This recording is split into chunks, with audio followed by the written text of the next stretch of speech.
Welcome to Swing and a Miss, a baseball podcast. where our overconfident opinions are backed up by cherry-picked stats. Is this thing on? If you want to hear about annual annuities and unstructured debt, this is the show for you. Oh, reinsurance. I love it. Is it like J.G. Wentworth? Yes. 877 cash now. We'll take our money. J.G. Wentworth, 877 cash now. Welcome to episode 38. It's the boys from Minnesota back at it again. Hot takes from Nels, Tyler, Josh, and Ben. From the first batter up to the safe clinching pitch. Get up out your seats, it's Swing and a Miss.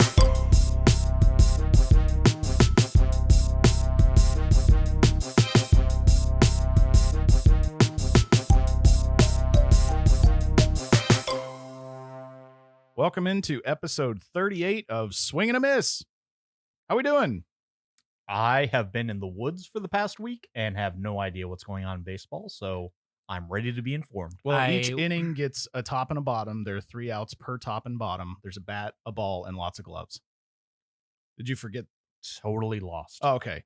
Well, actually, this is going to be the episode where we go track by track of Pat McAfee's new rap country album. Oh, God. And I'm going to go to the woods. How was the woods?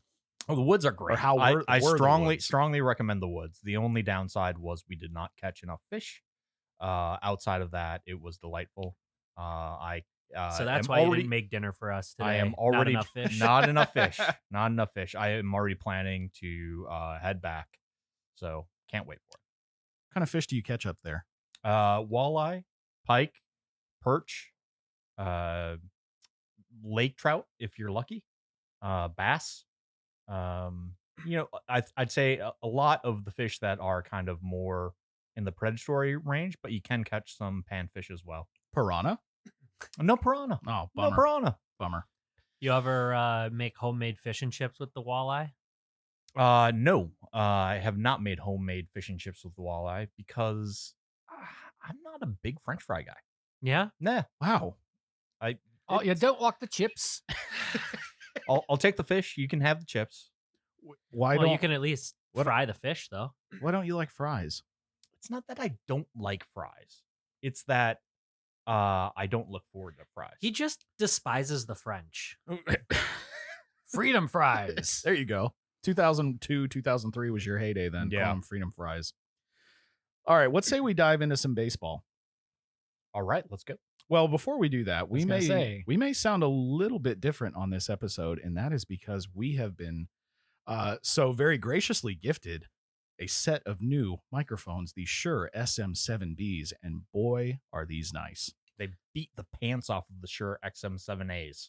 Yeah. Yeah. I don't even Those know are- if that's a thing. Those are for suckers. We I bought the have no bees. idea anything about any of that stuff, but these mics are very nice. The dulcet, smooth, silky tones that these microphones bring.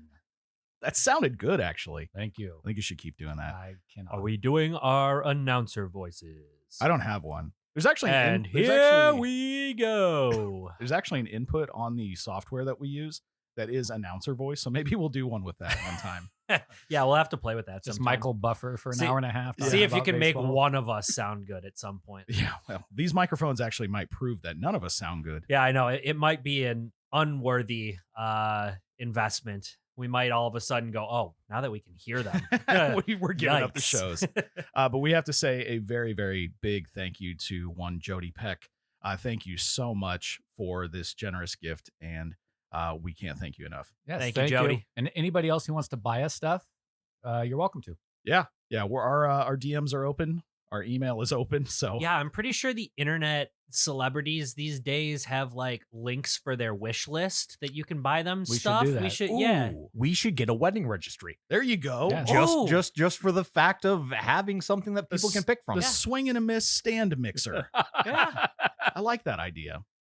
Well, speaking of celebrities, why don't we start with some New Year's resolutions? I know I said baseball, but we got to go through that first. And we'll start with Mr. Nels because his is the only one that is associated with a celebrity. It is. I think that I will not be hearing from Mr. Batista at all. He was cast. Well, as not with Kra- that. Not as- with that He was attitude. cast you as won't. Kratos in the God of War TV series, so he's quite busy. Ooh. moving forward. I don't know if he has time out of his day to You know what? write a That's letter worth- to Little Old Nels. That's worthwhile, though. I No, will good for him. 100% be watching that too.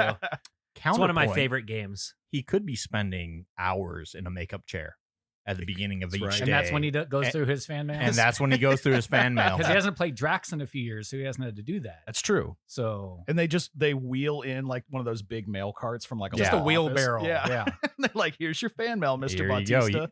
You're Okay, Santa, maybe. Ah, bald Santa. Maybe. See, now I have hope, and I don't like that. what? No, this I is. was ready to write this off, and now Tyler's got me thinking. Well, I mean, you don't know. To be fair, we don't have that many months left in the year, so we're gonna have to come up with new Yeah, ones. we don't. for- He's got, the next 3. time. Yeah, the next time we talk to you, it'll 4. be September. Yeah. Oh, gross. All right, Tyler, tell us about the new music you're listening to. Okay. Other than the birds of the woods in northern Minnesota. yeah, and My favorite band. for the past 2 days, it's been a whole lot of Dolly Parton because R.I.P. R.I.P. Dolly, man, one of the best of us. Damn Jolene, she Yeah. finally won this round. But the new bands that I listened to was one artist called Greek, who is a R&B singer, a little bit on the experimental side. I got lured in by his first track, which I got really excited about. There was a full band behind him, lots of horns, good bass, good drums, but then there was also some synth later on top of it, and I was all in. It had a poor man's wall of sound feel to it in a really good R&B vibe.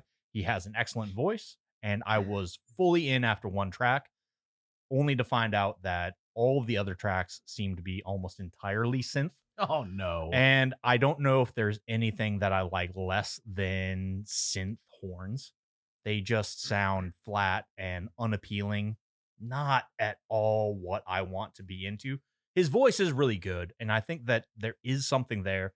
So I would recommend that people give it a listen because it's not without its merits. And a lot of the songs are definitely in the vein of something to get amorous to.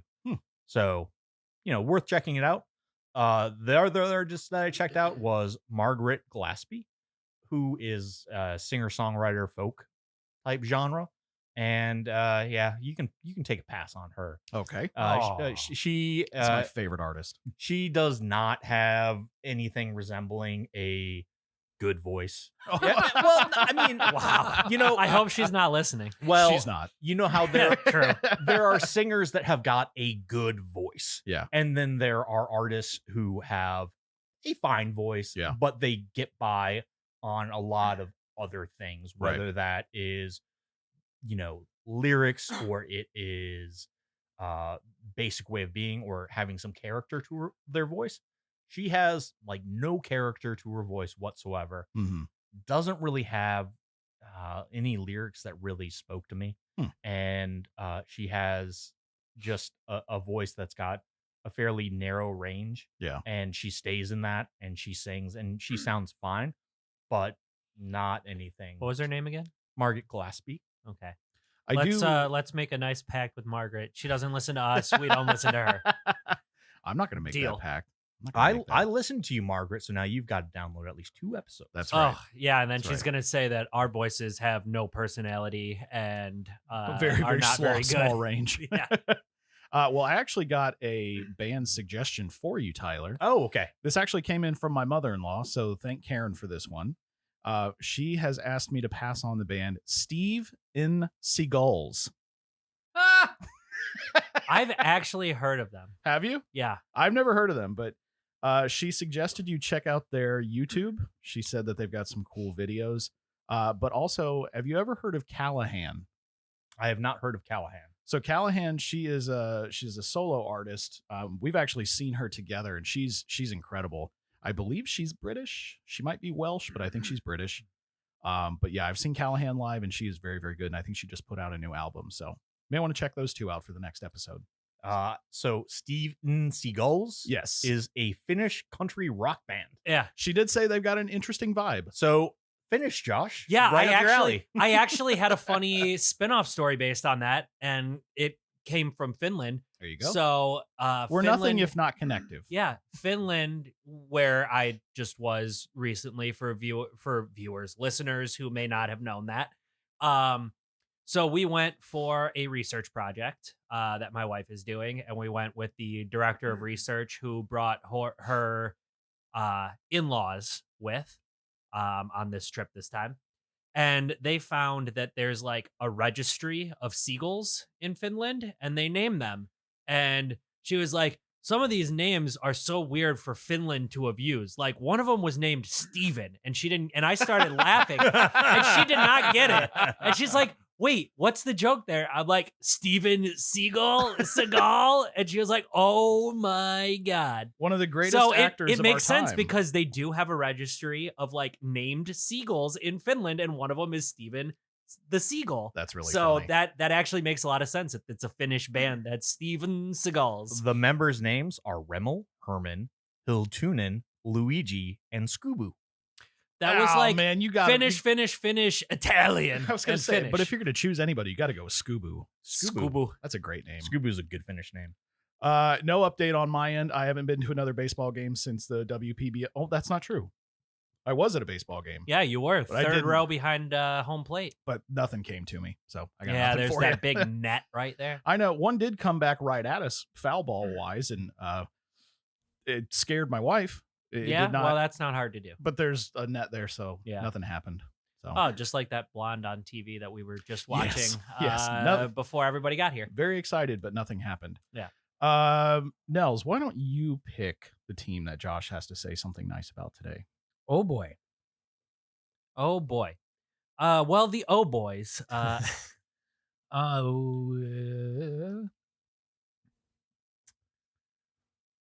The Doughboys? No. The Callous Cowboys, good band. Oh, let's go with. I know we're running out of teams this late in the year. Well, You may have to repeat. I'm not as big a hater as you guys think. This is a lot of weeks That's true. for You, me you to. do. How about the Indiana Fever? Okay. Oh, there we go. Yeah, Hey. that's a good call. Nice call, Tyler. All right. Kelsey Mitchell may be Former Buckeye. Yes, former Buckeye, current Indiana Fever. For the love of God, hopefully not for long. She is an unrestricted free agent next year and needs to get the hell out of there. Scoring leader in the WNBA. Close She to has it if the she's most. She has the most total points Okay. scored this year, but her per game average is still behind Asia Wilson. not. Okay. I I couldn't remember if they'd flip flopped yet. Depending on how you consider leading scorer, she has the most total points, but her per game is slightly below Asia Wilson. Still awesome though. She is having an unreal year, but if there's one thing about her, first of all, incredible shooter. She shoots three. Like everybody talks about Caitlin Clark. Caitlin Clark has great range, but isn't a great 3-point shooter, is what I will always say. Her percentages aren't super great from three, but she has great range. Kelsey Mitchell is one of the leaders in 3-point percentage in the league. Great 3-point shooter. That's not her best part of her game. She is so freaking quick. Yeah. Man, her first move, her first step to the bucket, like as a season ticket holder for the Lynx, watching Olivia Miles this year and her first step, just burning people, getting to the hoop. I'm like, this is one of the best I've ever seen do it. And then I started watching some more Fever games this year because, of course, they're on national TV for every single game. Well, you gotta get her on TV, man. And well, Kelsey Mitchell the- should be. And the her might be interchangeable Yeah. depending on what political stance you have. Yeah, and if you throw all the politics aside and you just go straight basketball, Caitlin Clark, phenomenal player. She is. She's a great player. Kelsey Mitchell is the best basketball player on that team and is much must-watch TV. I mean, just her quickness is unreal, and to be able to shoot and be able to take a first step and get. How do you defend that? If you come can't. up on her, she's gonna blow by you. If you give her a step back, she's gonna pop the three in your face. She's unreal. Everything else about that team sucks, and I hate them, and I hope the worst for them, except for Kelsey Mitchell. And I hope for her sake and for the sake of people who like watching not what's going on with Indiana, that next year as an unrestricted free agent, she finds a new home and is a nice runner-up every single year to the Minnesota Lynx. Maybe she finds her way west a little bit. Now, wait a minute. You know, I would take that. I just don't know that we have the money for it. Is the issue? There's always that. It's- Well, we'll talk about money we're here in not- a few minutes. Yeah, we're not going to have enough money because, you know, unlike baseball for now, there is a cap Yeah. in the WNBA. So you were going to say something before we turn the page. We asked you to say something nice about the Indiana Fever. Yeah, they have one of the most exciting players to watch in the league right now. You said a lot about Kelsey Mitchell. Yeah. Did you Yeah, fulfill the that's task that's a good point. of saying something nice about the Indiana Fever? Yeah, they drafted and developed her. That's great scouting. You did good work as a Great front scouting. office there. Didn't we go watch her in the Big Ten tournament? Didn't we watch her together? Oh, I She don't was still think so. there. I don't think so. No, I went to the women's game with somebody else. I don't Yeah, remember and who. she's been out we of went to the the men's game. yeah, we did in the Big Ten tournament. I think that was her senior year. Okay. I don't think so. I Did think they might do not a good have. job I don't know. drafting her? They Did they- drafted her did they- second overall after Aya Wilson. yes, but still, like, just because somebody's drafted second overall doesn't mean how many times have you seen somebody miss Peyton a Manning top was 3 drafted pick? second overall, wasn't he? Yeah, that who- was first. And who was number? Ryan Leaf. Yeah, was Ryan second. Leaf was a Yeah. number 2. You can miss on number 2 RIP? picks. R.I.P. Ryan Leaf. No, No, he's he doing didn't quite die. well. Yeah, Who's the guy from Arkansas that died recently? I think that's Ryan who that- Mallett. Ryan Mallett. That's who it is. Thank That you. wasn't even that recent. Well, I was thinking fair. of Jared Lorenzen. No, he's also dead. He is The fast. hefty lefty. Yeah, poor guy. But A lot yeah, of deaths so far in this show. but anyway, yeah, Kelsey Mitchell, good job. And Indiana's in a spot where they could still secure themselves a top 3 seed, which is impressive. And there you have it, folks. Yeah. Okay. So New Year's resolutions knocked off. All Let's right. say dive in. so. Let's dive into the league. What's been going on since the trade deadline? Because the last time we got together, we graded everybody's trade deadline. We were all fairly close in how we graded them. I don't think anybody had anybody at an A that somebody else had them at an F. We were pretty close, maybe one letter grade off, if that. But I want to talk about for just 1 second the hottest team in the league that is also completely irrelevant. Kansas City Royals have won Oh. 9 in a row. I was going to say, who They've could been that red be? hot. They're still 10.5 back in the division and 8 back in the wild card. They still have the second worst record in the American League, third worst. They did jump Don't sell them short. the Athletics during this period. But Kansas City has ripped off 9 in a row and is starting to look like that team everybody thought that they were going to be, putting it together with that young core at the beginning of the year that never panned out this year. There's- 5 weeks it- left in the season. I guess it could happen. No, it's too little too late, 100%, but they're playing real good ball right now. And just kick the crap out of the week and a half ago holding a playoff spot all alone without a tie, and now 5.5 back of a playoff spot behind 5 other Los teams, Tigres. Detroit Tigers, Los Tigres. who have done the exact opposite and have decided to tailspin. But yeah, the Royals are playing good ball. They're probably the most under the radar, really hot team because they're still irrelevant in the standings. But they've been playing good ball for those who haven't been watching them.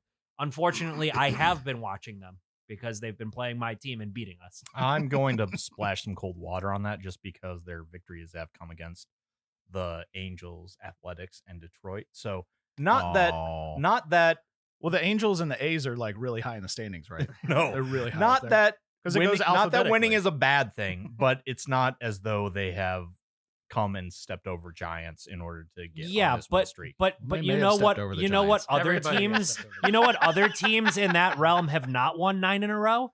The Angels, the Athletics, the Tigers. You still got to win those games against the other bad teams. Because let me tell you, the other bad teams weren't winning those games against the Royals, who are one of the bad teams. That's So, true.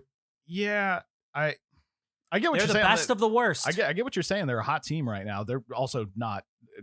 There are 5 weeks left in the season. Physically, That's why I said they're irrelevant, so nobody's paying attention. it but they're playing could- good ball right now. it could happen. You never know. It's not going to. I It's agree, not going but- to. They- They've got 0%. No. Well, No, nothing's they're a still 0. irrelevant. Nothing's a 0% chance. They got it's They're 0%. not There eliminated are yet. things that are a 0% chance. It's 0% because Cleveland's back on their BS. I think Yeah. I think that the They've won Royals 7 in a row. They have. I want to say that I wondered if we were going to go there first. I want to say if the Royals only have like 3 losses that they can afford for the rest of the season and still have a winning I would record imagine and that make the they're- playoffs. The lose more than Royals those. elimination number is 20. Okay. Well, there you go. Thank you, Baseball Reference, which I have up, and I was looking at elimination numbers earlier. Well, Um, while you have that up, why don't you tell us kind of the teams that have had, other than the Royals, who've had the best records since the trade deadline? Can you see that? No, I don't have that in front of me, but I'm pretty sure you had it up. I have it up. As far as I can see, the Phillies have had the best streak since the trade deadline, which is not surprising given how good they were playing before the trade deadline. And yet they haven't really done much in terms of standings. They're still the second wild card. They climbed into second. Well, they didn't climb into second place. They cut the lead in second place down to 3 games as of what, 2, maybe 3 days They're ago. 2 back of the first spot. I meant in the division. Sorry. Oh. So they cut the lead in the division down to 3 games. I think it was Sunday, and now it's back up to 4.5 already. So they've had a little bit of a hiccup when they went out to Seattle. They still scare the crap out of me with 5 weeks left in the season, and right now the Braves pitching still is not phenomenal. Even though Matt Olson's just about to hit his second home run of the game. Nope, got to the track and didn't go out. Great, I shouldn't have looked. So the Phillies are playing really good ball. Their pitching staff scares the crap out of me. Their bats have not gotten cold at all. But the second team with the best record after the deadline's the Rays. Not surprising. They're just plugging along, doing what they're doing. The Rays they've got to be the favorites in the American League right now to make the World Series, I would think. Not Boston, who just doesn't like losing anymore. Well, but Boston's still in 3rd place in the division. But they're gonna make the playoffs, and if They're they're playing like gonna they're make playing, the playoffs. Yeah.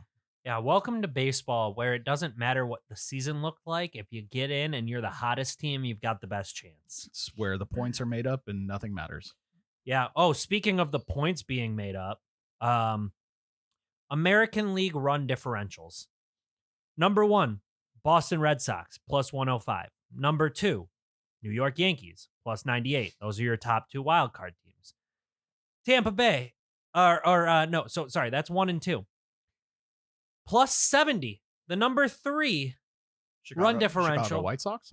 Ha! You wish it was the Chicago White Sox. No, that would be your 62 and 71 Detroit Tigers with the 3rd best run differential in the American League. They win by 10 or lose by 10, apparently. No, win by 10 or lose by 1. Oh, that's what I meant. Sorry. Yeah. Well, having 21 blown saves this year will do that to you. But yeah, we're sitting there at a plus 70 behind the crowd, and the Houston Astros are currently leading the West with a minus 42 run differential. Might be the team in first place we've talked about the least. Yeah, and the Cleveland Guardians are now a game and a half up on the final wild card, won 7 in a row.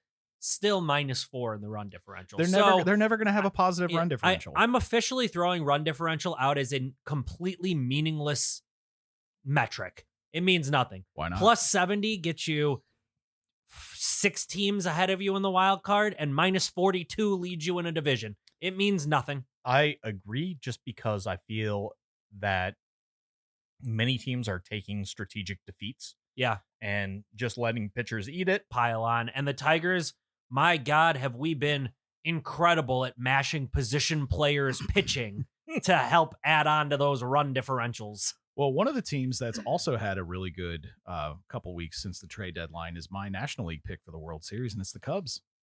Cubs are playing great baseball now. Their pitching is a little bit more solidified. Their bats are getting better. I wouldn't say they're great yet, but I've been impressed with how they've played since the deadline, especially their late inning offense has been really impressive. I don't really have anything much else to say about some of the teams that have played well since the deadline, because they're all teams that are in it. I think the only team that really, when you look at this list and go down it and say, well, who's a team that's out of it that's in the top 15 or top 20 of records since the deadline, the only one that pops out is the Cardinals, which is surprising. Okay. I guess Tyler's better on one. Woo, woo, woo, woo. Hey, it's back. It's back. Wow. Okay. I want you to pick a team to make the wild card of the following: the Orioles, the Twins, the Blue Jays, the Mariners, the Tigers. Twins. Orioles. Okay. Yeah, Orioles.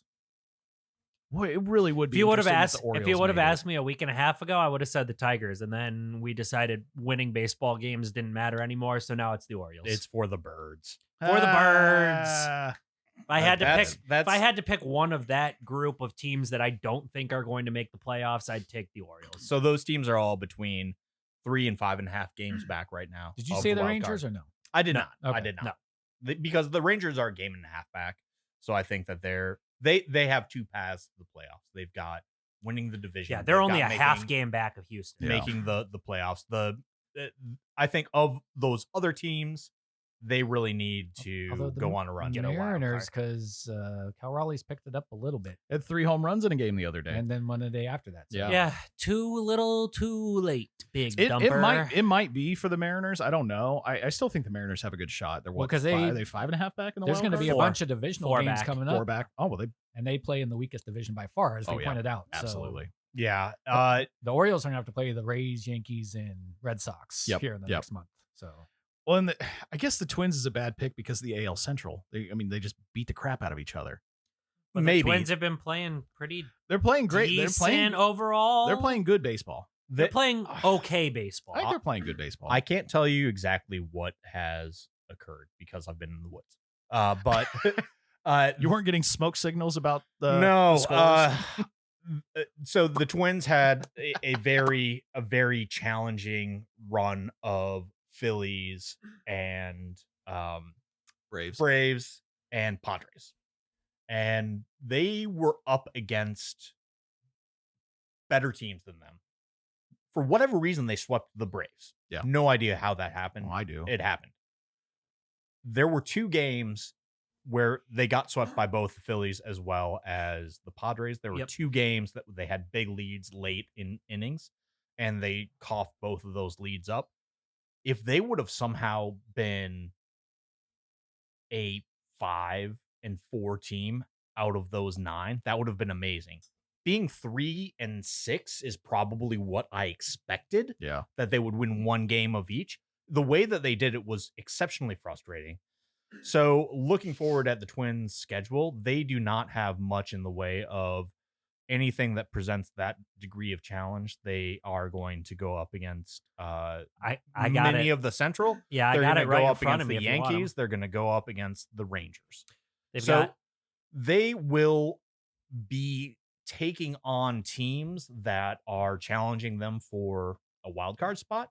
So they're very much in control of their own destiny. They can make things happen. I don't know if they can. Buxton just went down yesterday for made whatever of reason. glass, man. For whatever reason, they do not feel that it is imperative that they call up their best prospect Yeah. Yeah. to come and backfill him, which makes no sense to me whatsoever. Same thing the Tigers did last year when they were like falling apart but still in it and didn't bring up McGonigal until the following year. And Yes. everybody's like, this, you see how he's doing this year. And it's like, you're telling me he couldn't have made a difference last year on that team? The Twins are doing the same playbook. Yes, the Walker Jenkins is right now absolutely crushing Yeah. AAA. Yeah. Yeah. Oh, he should be up absolutely to help I don't- with a playoff run. I don't see a reason why he's not up given the position they're in. The- They were. I mean, they I- didn't do a ton at the deadline. I don't think any of it. I don't think. I any bet of us he'll be up in a expected week.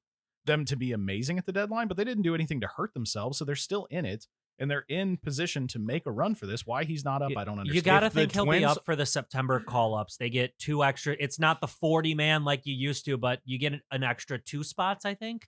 Yeah, You got to true. imagine, especially if this Buxton injury is more than a day-to-day, that you'd have to imagine that they use him as one of those extra spots. if the Twins are a well-run franchise, which they have They're not not. proven themselves to be, If they are. they should call up Walker Jenkins for Today. the game on Friday.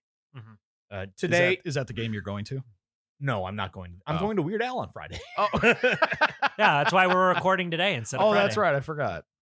So, yeah, they need to call up Walker Jenkins. The fact that they haven't, he can play center field. He can hit the ball. The only thing that he's got going against him is that he's a lefty, and the Twins have got a lot of left-handed outfielders. But if they want to win, that's what they have to do. And I'm just a little concerned that they're not going to do that. And they may very well not. I'm not sure. And the AL wild card is going to be fun to watch.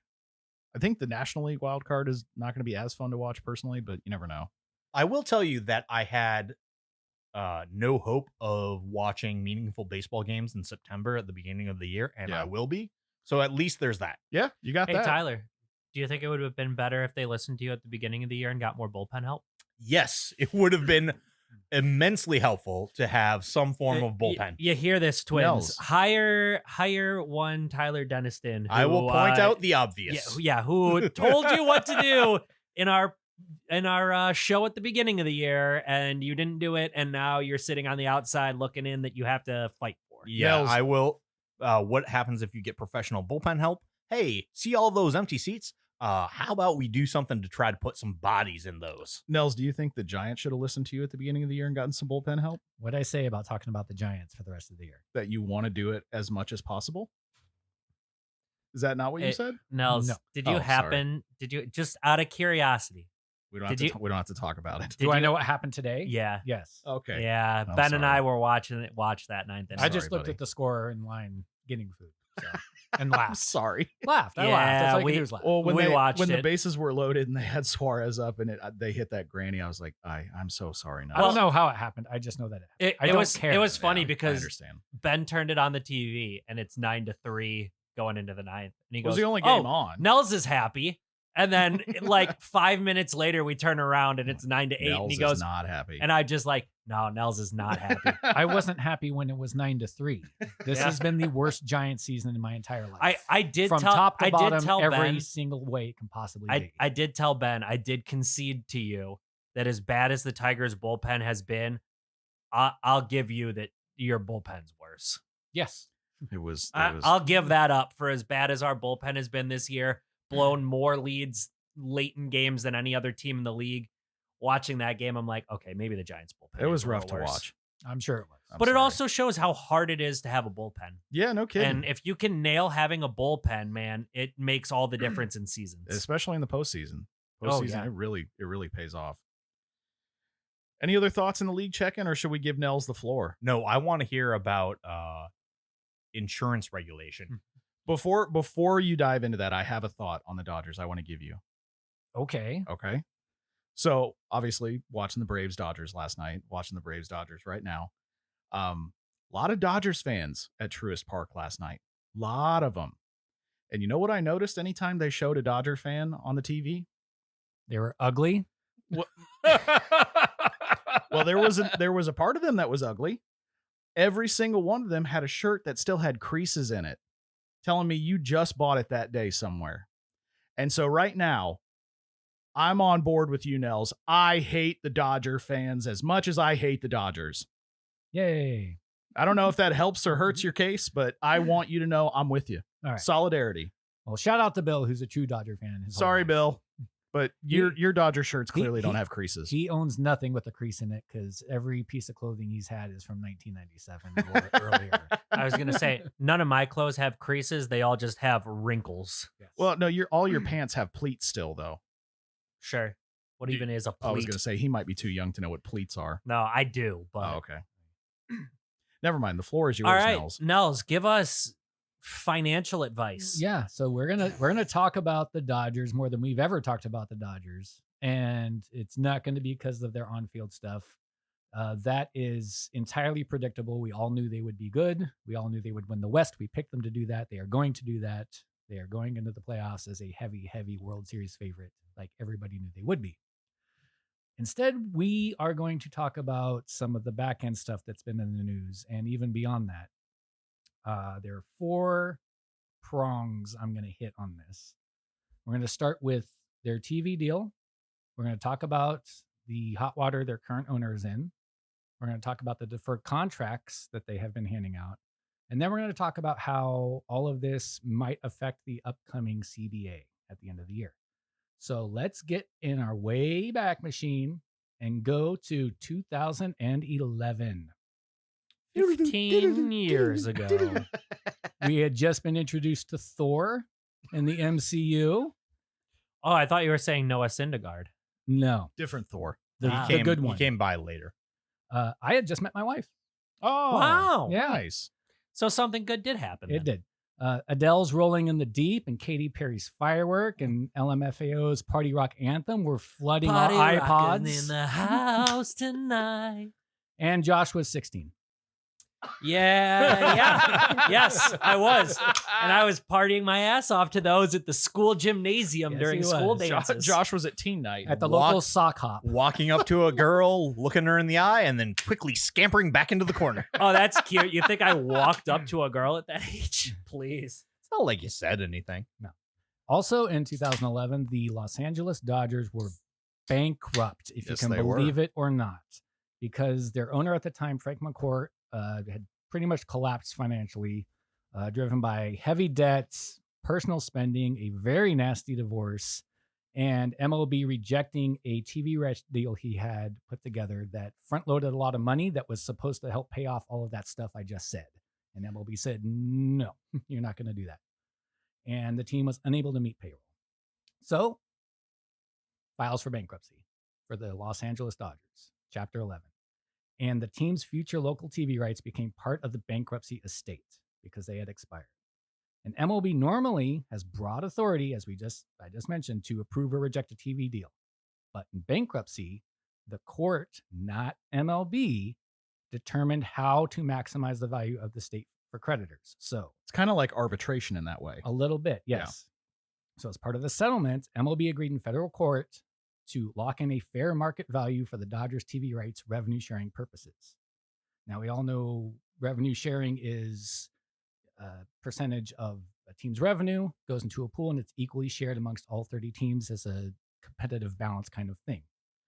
The fair market value was set far below the actual value of the eventual 25-year, $8.35 billion deal with Time Warner Cable that would create Sportsnet LA.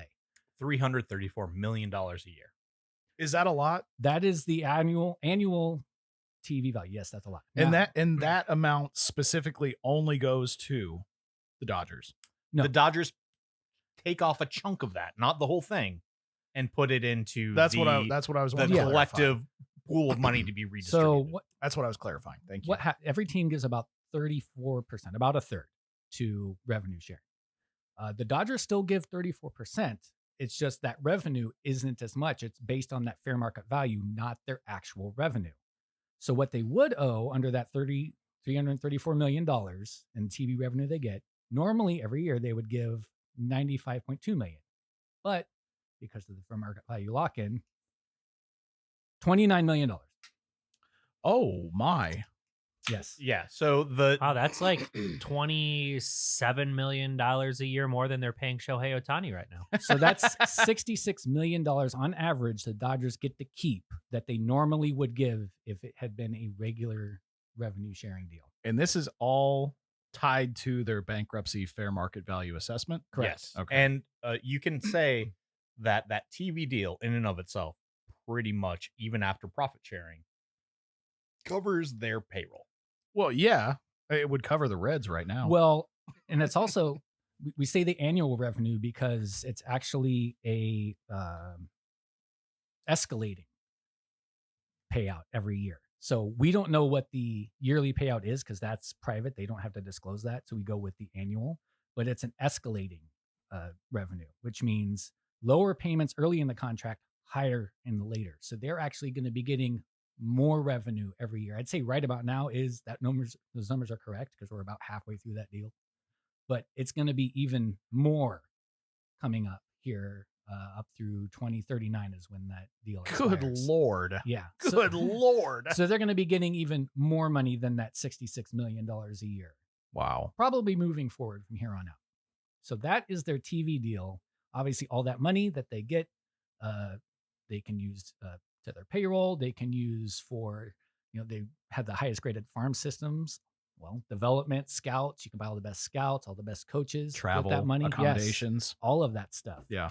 defer $68 million a year for Shohei Ohtani. We into will the we will get past? to that. Pay, Absolutely. pay for Shohei's translator to live in prison. If you never have to trade your prospects away to acquire players, you have an excellent farm system because you're just acquiring And farm player, sister. your farm sister.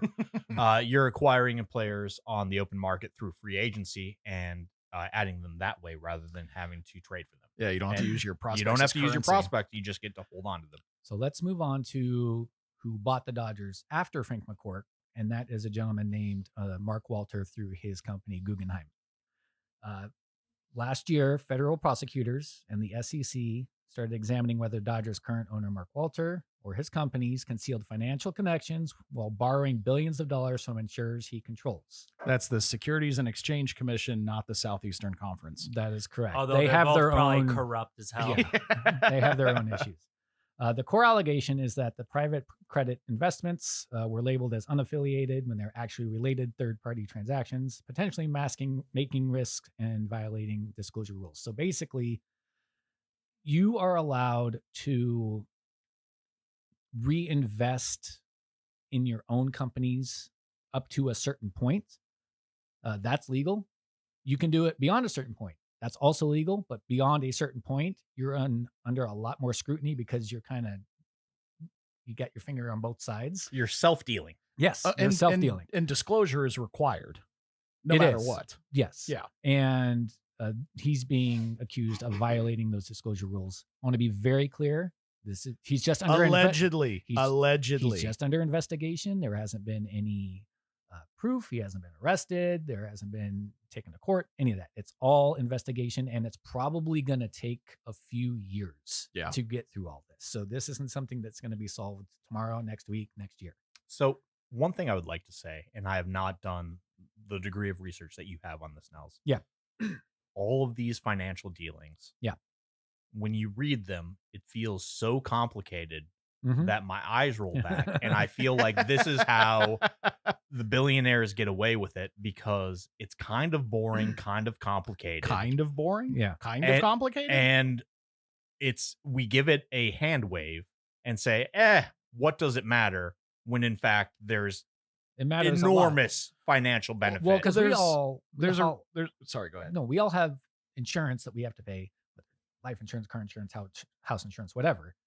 Well, when we pay that out, when we pay the company, they don't just sit on that money. They reinvest it. They are investing Yeah. it and making it grow until they have to, probably Pay it out. not pay it out because they really try not to do that.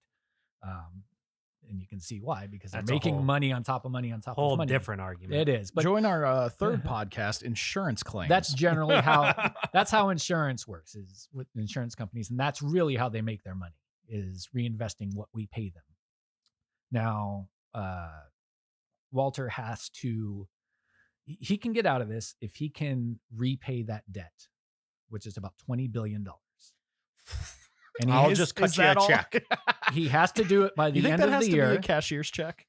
No, it doesn't. Personal It's just a check, personal check. Personal check. He has to do it by the end of the year. And what really triggered all this in the media is he was also the owner of the Los Angeles Lakers up until a couple weeks ago. I was going to say, and notice how he said was. Yes. He only bought the Lakers like 2 years ago and then sold them off this year, which is really, really quick for an ownership group to do that. Think Sports about teams don't come they available don't. that It's not a often. house. You don't flip it. These people keep these for generations. The Steinbrenners have owned the Yankees since the 70s. Jerry Jones has owned the Cowboys for 3 decades. Yeah. They don't give these up. They're toys. Yeah. Ironically, They're that, prized possession. Well, that this- kind this of is- happened with Minnesota basketball here with the Timberwolves and the Lynx. They just Yeah. after 4 years sold majority ownership over, but it all stayed in house. It was to the other investors and sold out the remaining $4 billion of Yep. his Right. to Alex Rodriguez and Mark something, because it was Mark Lore and Mark somebody else. Yeah, my brother, Mark Lore. Yeah, and I wish. So do I. But like that was a really weird situation. But there was but it's going to the other minority partners to make them majority, and he's stepping down to a minority. It's not like what you're saying here with the Lakers, where it's just a pure sell it because I need assets. Well, and because a guy like the Dodgers owner, who was the owner of the Lakers as well, not everybody is generationally owning a team like the Steinbrenners or like some of these The other Fords. the Fords or the Illiches. Pagulas they still own the Bills. So or like the McCaskies with the Bears. So that to them is generational. Yeah. But to a lot of these like tech bros who buy in, they're buying in with a pool, and they're cash poor. It's like if you buy a house and you can't do anything else. Right. All of their money is tied up in this one asset, and this one asset is making the money hand over fist. But in cases like this, we're seeing people hide the money in ways that you shouldn't be. Yeah. And that's how they can continue to report that they're operating at a loss every year. So that's why he sold the Lakers, was to get cash to pay off this thing. He got they were sold for $12.5 billion. He got about $8 billion back, so he can put it towards his debt. So it sounds like he still needs to come up with another $12 billion. He does. Well, he also owns the Los Angeles Sparks. He owns the motorsports organization TWG Motorsports. No kidding. wait. I didn't know he owned that. Hold on. Question for you, which you may or may not know. A lot of the WNBA ownership is dual ownership. Like the owners of the Timberwolves also own the Lakers. Like it's the same ownership. Is that not the case with the Lakers and the Sparks? Did he not Apparently not. sell off his Sparks ownership with the Lakers sell off? No, I did not see Interesting. that. Okay. I didn't expect you to necessarily know that, but just as a maybe because it's a bigger market than Minnesota, maybe they have more people investing. potentially, but the Yeah, I don't NBA does like subsidize a lot of the W. So it's Nels, this is me being more of a WNBA guy Mm. than anything else. I didn't expect Nels to necessarily know that. It was just it piqued my interest that's a good there point. that he still has. That's a I'm good sure point. that would have came Sparks. up that was part of that deal. And for, that was not. for sure. It just piqued my interest because of that. Nels is about to drop an owning that is going to hit you both in the heart. Yeah. Oh no. He also owns the entire professional women's hockey league. All of it. He is the owner of the league. He started the league. Owner no longer. He has a 12. Oh, that hurts my heart so He much. does. You're right, Tyler. And then he has a 12.7% stake in a company called Blue Co., which is a holding company that controls the Premier League club Chelsea, Who cares about that? League One. a lot of people care about Chelsea. Not here. League One. Well, that's club a lot of money. Strasbourg, and part of the Billie Jean Cup. And rumor has he's trying to sell off his Chelsea shares. So So this MFer is keeping it kid friendly. For the transcript, that's MFER. Yeah. So he files for bankruptcy in 2011 and owns every sporting thing. That was a different owner. The Dodgers. The prior Dodgers owner. That was the prior Dodgers owner. Oh, this is okay. I don't even know how No, I that know would have been I'm- even I'm worse. caught up. Yeah, I'm That like, would've been he even owns worse. every sports thing around the world, and he This filed guy for does. bankruptcy. Mark no, Walter okay, does, yeah. Okay, I got He you. also I'm caught up. He also owns the world. Yes. Apparently. Well, he About 6 total people do. Yeah. So. No kidding. just as a side note, he sold the Lakers to former Disney CEO Bob Iger and Josh Kushner. And if that name rings a bell, that is the brother of Jared Kushner, who is the son-in-law of our current president. With a federal investigation going on, I'm sure there is nothing to see here at all. No corruption at all in this administration. Just keep looking No, the other just way. everybody- Everything is fine. And Bob Iger, famously, not a good person either. Rumor has it he even approached Charter Communications to try and get out of the Dodgers TV deal because he is so desperate Yeah. for cash. He he was should asking be. If you for told me I them had a to buy $20 him billion out. bill, Well, he's looking at federal charges. he's not going. He's not going to prison. He's not. He's not. No. If he does, he's going to Club Med. Now He's not going to prison, but he could have his, toodle-doo little billionaire lifestyle upended, He No. could. which is worse than prison He for them. could, but I doubt he will. Dude, I think that they'd rather go to prison than be poor. he'd go to If- he'd go to a prison nicer than my house. Yeah, no Oh, kidding. Probably. Yeah. He would go to a prison that's nicer than all of our houses combined. Yeah. That also had like a water slide coming out of the top of the house, like in Blank Check. Yes, exactly. I'm in prison. Yeah. Yeah. Well, no, but what you don't understand is they don't quite have enough water pressure on that slide. So it does give you a little bit of slide They burn. gotta when you go down. down. They gotta go down dry. Yeah, a little slide burn on the water slide. So it's really worse than it sounds, guys. So the big question from a baseball perspective is, are the Dodgers tied up in any of this at all? So far, no, for the most part. As far as knowledge of it, No, as far as the money. the Yeah, money. does okay. the money kill them? There was a filing revealed of a $4.1 million loan from Delaware Life, which is one of the subsidiaries. Mill or bill? Million. Okay, Just million. that's not that bad. Not in this. It's nothing. It's a No, mere, it's a when we're mere talking millions. about- For us that's- plebeians over here, that's nothing. That's a We're talking lot, about but- billions of dollars. That's Yeah, it's nothing. true. Dude, But all I know is the Tigers paid Alex Cobb $15 million to not pitch last year. So 4.1 for the Dodgers owner is nothing. I'm going to tell you, your fun fact at any job ever for the rest of your life is I can tie any sentence you say Absolutely. to the Tigers. 100%. 100%. But I'm just saying, baseball teams pay players to not play for a whole season for a lot more than that loan. See So that's Bobby not, Bonilla. that's small. So the Guggenheim partners, I don't even think that they're like the top umbrella of companies that Mark Walter is in charge of. They've got over $300 billion under management.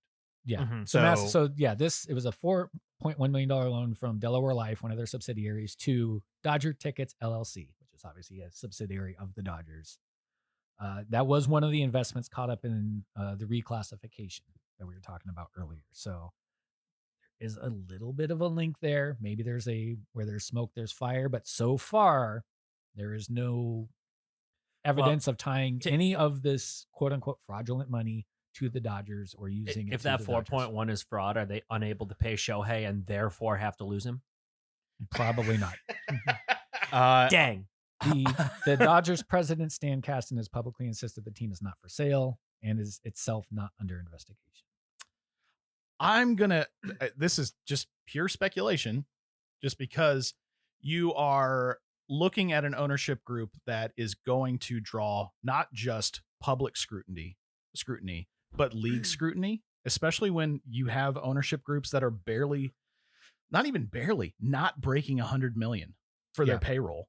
And you look at a team like the Dodgers, who are what, 230, 240 million, something like that this year. Well over. Oh, it's They're- well over. I don't They're- remember the exact number. Their official, what they pay in payroll, if you include the competitive balance tax that they have to pay, is like $430 million.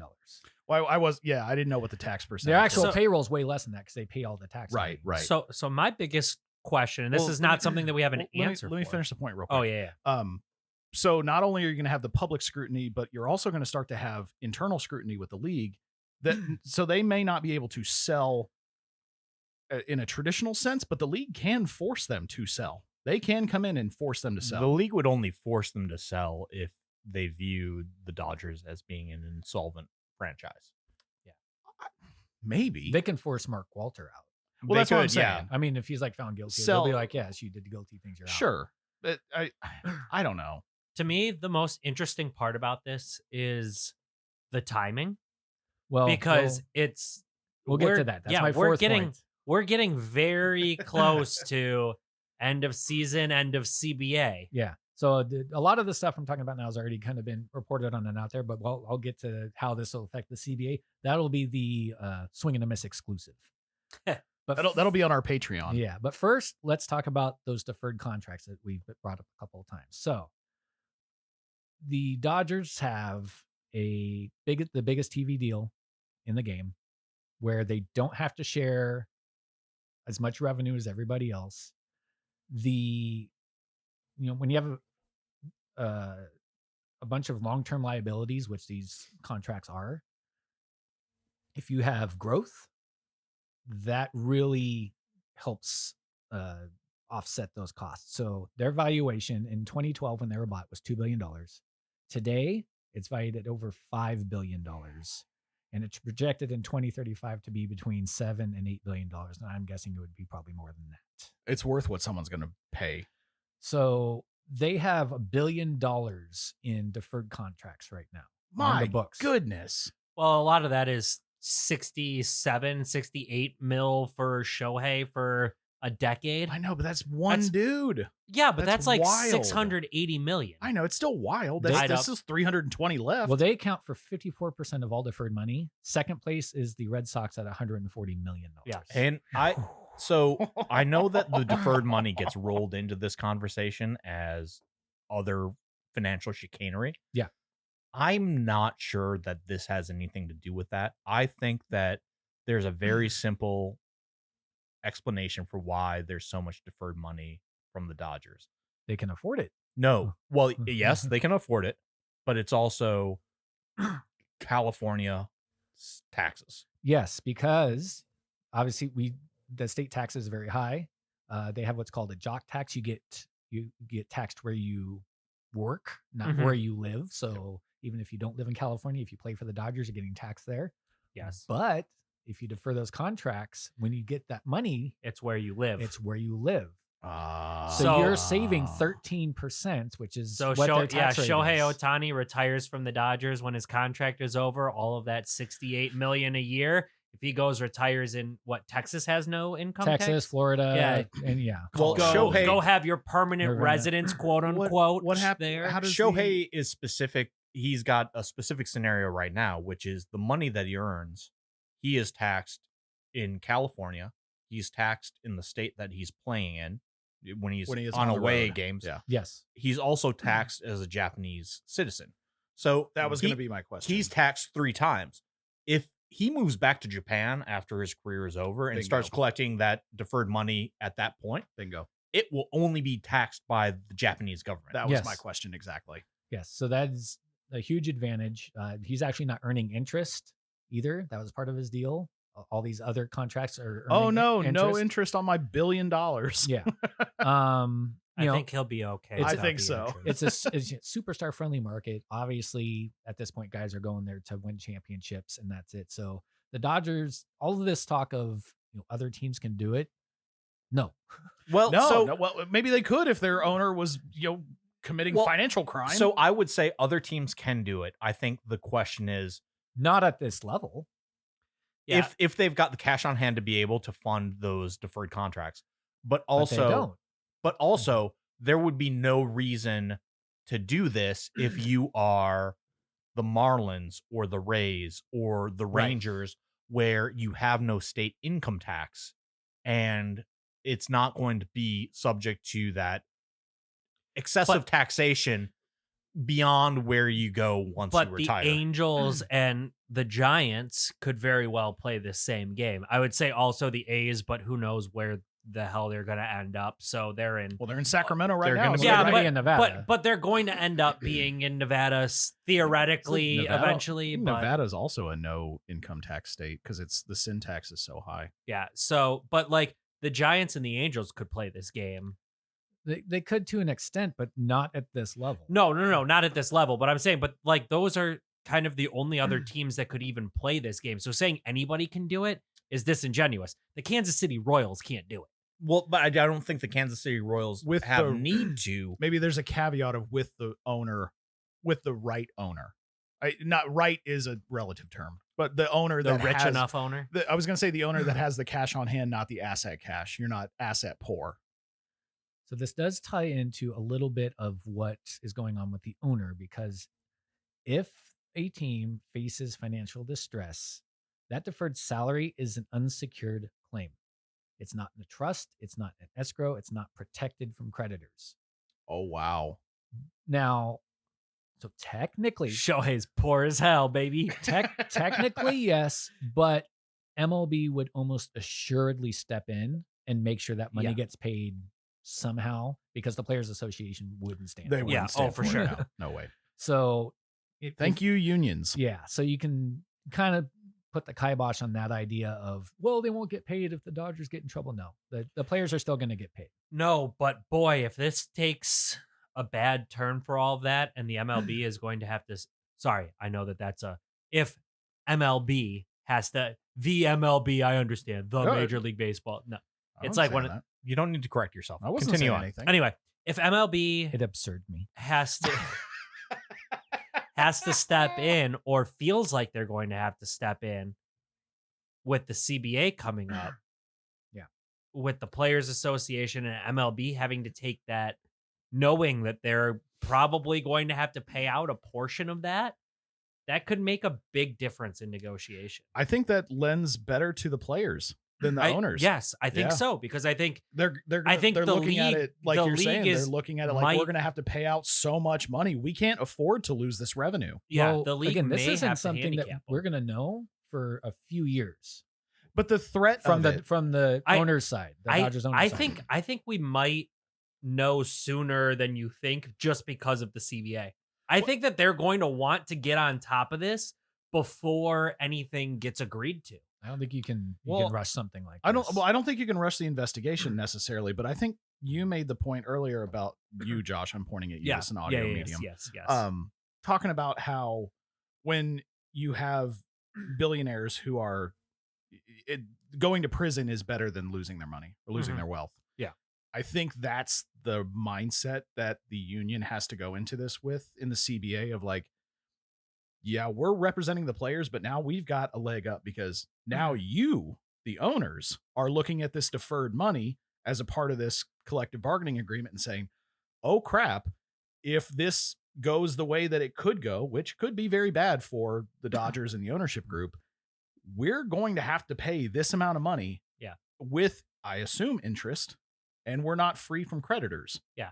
That's a big deal. My thing is, even if this isn't resolved, if the MLB sees that there's a very good chance that they're going to be on the hook for a decent portion of that billion plus, deferred contracts in the new CBA may go out the door. Well, I think this they're may gonna be the end of deferred contracts if the MLB is looking and they're like, crap, we might have to take on 800 million of this $1 billion that's deferred money from the Dodgers. They may go, hey, guess what? One thing that we're not doing in this new CBA is putting us on the hook for any of this money. Well, I think they're going to cut down on that anyway, is my guess. But And it might really, be it'll be like drastic. no, it'll be like, whatever, 10-15% of a contract can be deferred. They'll hamstring it somewhere along those lines, is my guess. Yeah.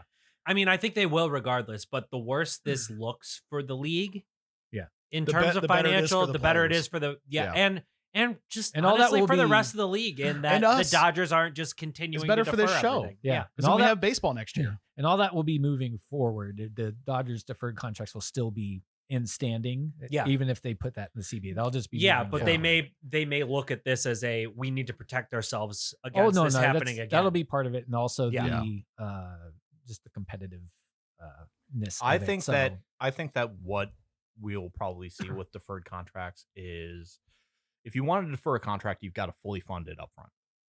I like that. And so that's going to be like the level of protection that the Players Association will probably look for. Yeah. So there's nothing wrong with a deferred contract. As a matter of fact, players might prefer that when they're playing in high tax states. However, or just in general, if they're bad at financial management and they're like, hey, knowing me, it would be good to have this money deferred so I don't have access to it all at once. well, there are other ways around that, but for yes, sure, yes. but Just don't let you your know, parents manage sometimes- it like Jack Johnson's. yeah. But I do think that this financial cloud over the Dodgers, plus the success of the Brewers and the Rays, I feel more confident that we are going to get to a place where we're not going to miss any baseball games in 2027. well, I'm starting to feel that way too. Well, let's see, because the owners, for the first time since 1994, have proposed a salary cap. Now, what happened in 1994 when they proposed a salary cap? Did that go over well? No.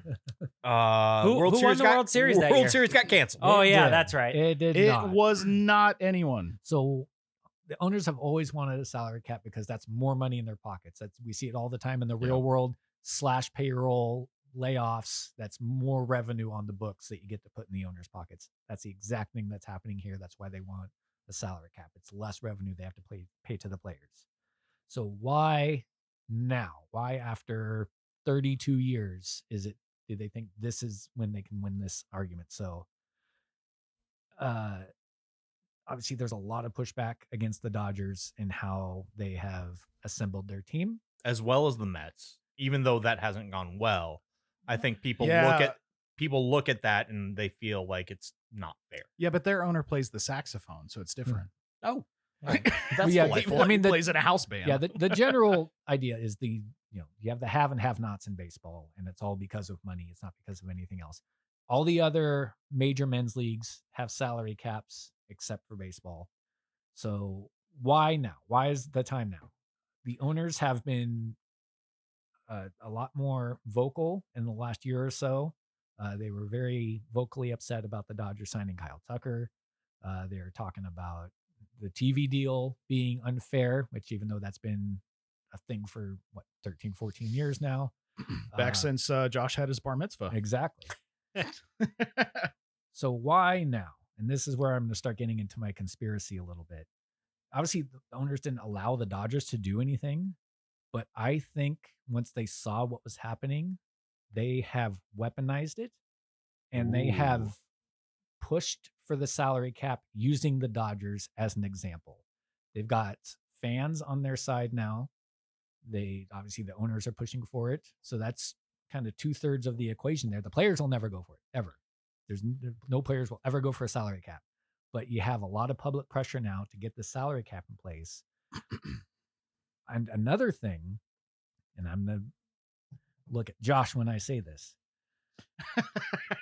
Look at me in the eyes, brother man. Look me in the eyes. I think other teams intentionally did not give their best possible package for Tarek Skubal so he would go to the Dodgers, and it would be more public pressure to get this salary cap in place. Now, Boy, I wish I had the X-Files theme music queued I up know for that he was traded. He's a free agent, and it doesn't go towards the salary cap. He hasn't signed anything with the Dodgers, but it's still another just straw on that back the Dodgers get everything and the other teams don't. Before you respond real quick, Okay. I just want to say one thing.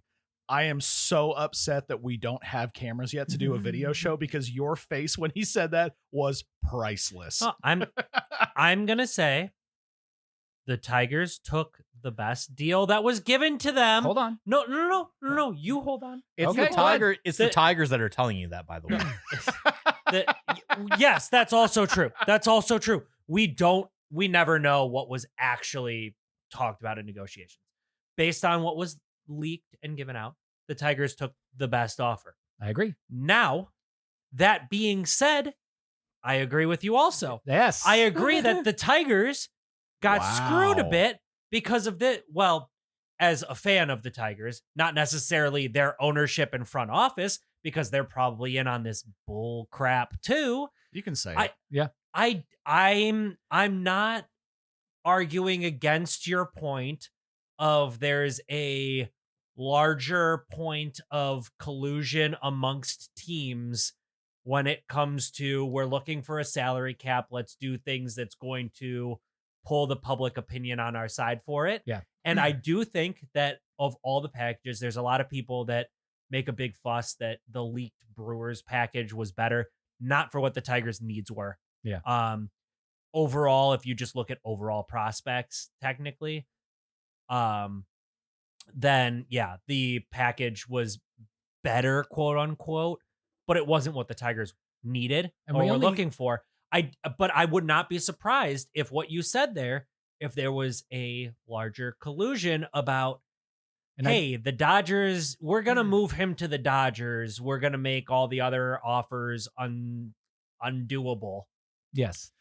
One thing that I disagree with, I feel that this cloud will work against the owners forcing a salary cap because there's going to be this concept that the only way that the Dodgers are able to have the payroll that they are is through chicanery. They've got a whole bunch of these financial mechanisms that are working in the background that are potentially illegal, and that's the only way that they're able to do this. And if all we do is eliminate the deferred contracts, which is something that people get hung up on, and I'm not exactly sure why, I think that people are not going to be as supportive of a salary cap in the case where it looks like the only way that they can make this money is through financial fraud. Now, I would agree with that if I thought that the owner's goal was to win, and it's not. They want money. There's very, very Time few and time owners- again have we seen that happen. There's very, very few owners who care about winning. Mark Cuban, maybe? I think Jerry Jones cares about winning so much he just gets involved with the team. Yeah, it's almost like But most it hurts to say, but it's almost like the owners that care so much about winning are the worst, end up being the worst owners because they get too involved because Yeah. they care too much. Minus Cuban. Cuban's actually done done a great job. Yeah. I'm Can I not tell gonna you- trash talk him as an owner, but If I were a sports owner, I would be George Steinbrenner. I would be Jerry Jones. I would be playing with the toy that We would, but we're we would fans. 100%. But this also goes back to what we were talking about before about a lot of these teams being generationally owned. By the time you get to the third generation of it, you don't have that same connection to it. When you buy the team, you're like, I have bought this team. I want to win with this team. When you're the third generation of it getting handed down to you, it's just something that's been in the family. That's a social status. It's part of your portfolio that you are it's managing. It's not the same as if you're the one that buys it. Once you're third generation handed down. Yeah. But my real proof, well, my proof, what I think is proof of this is the Dodgers or the other owners not really starting to get upset until this past year, because this has been going on. They didn't get upset with Shohei so much. You get upset with Kyle Tucker though, just because he's the top free agent. Well, I mean, and I got upset with Kyle Tucker because there is no world where he is as valuable as what the Dodgers paid him. And boy, is it coming out to be You ain't kidding. true. You ain't But kidding. I've never understood the Kyle Tucker hype. And then all of a sudden, he's the highest AAV player in the league because the Dodgers just can. Well, Yes. It was just a muscle flex. That's just because they didn't defer it. Yeah, well, no, and but also because this is where I get a little as somebody who has a degree in statistics that ended up doing that in school because I love numbers and I love baseball and all of that. Nerd. The analytics nerds are kind of screwing over some of these analysis of players because he was one of those guys that was always just a darling of the analytics. And I'm like, he's a very solid player. Yeah. But he's not this all world difference maker, and he's showing it this He year. also has no chin. Well, yeah, and that can't take one off the chin if you don't have one. No, you cannot. and even the owners who do care about winning, they're probably more than happy to let this season go if it means they get a salary cap and more money in for their sure. pockets going I would forward. think so. I would think Which, so. which leads more credence to my Scooble theory of, And- let them have, yeah. to I be don't think completely it's, I don't honest- think it's crazy, honestly. No. The biggest thing, it's going to be interesting to watch what Scooble ends up doing, because there were reports that he publicly quote unquote, though he never has said it publicly, was like, the Dodgers are the team I want to sign with. If he signs an extension before the CBA, then it gets all sorts of bells, Yeah. and especially with Boris, who takes every client to. But if he waits and there's a salary cap, Dodgers don't have money, he's not going to sign there again because they're not going to be able to afford to sign him again. Even further, if he does sign early, is it mostly deferred? Well, that's what I'm saying. If he Yeah. signs before free agency and the CBA, that's got to light off so many red flags and sirens. I'd put it like 90% he signs before and with deferred money. Yeah. yeah, like a lot of stuff. and if that happens, blow it up. Well- Because Boris does not let his players not go to free agency. That's why the Tigers traded him, because they're like, he's going to go to free agency, which means we'll probably lose him, so we've got to move him. It's part of why they, on the surface, we're talking about this potential conspiracy about the offers. But at the end of the day, this leaking of Scooble will sign with the Dodgers makes everybody else not want to give up as much, because they're like, he's truly a rental, where for the Dodgers, it's you get this half a year and you get first negotiating rights with him. Right. If anything happens before the CBA with Scott Boris in particular as his agent, I think you sound every alarm off. Everything is going to happen before the CBA. So just so everyone knows, you can sign a free agent contract, I think. Is it 4 days after the World Series concludes? Something like that, yeah. It's very close after. But you And- can sign an extension with the team you're on at any point. Right. But the CBA will not expire until the end of 2026.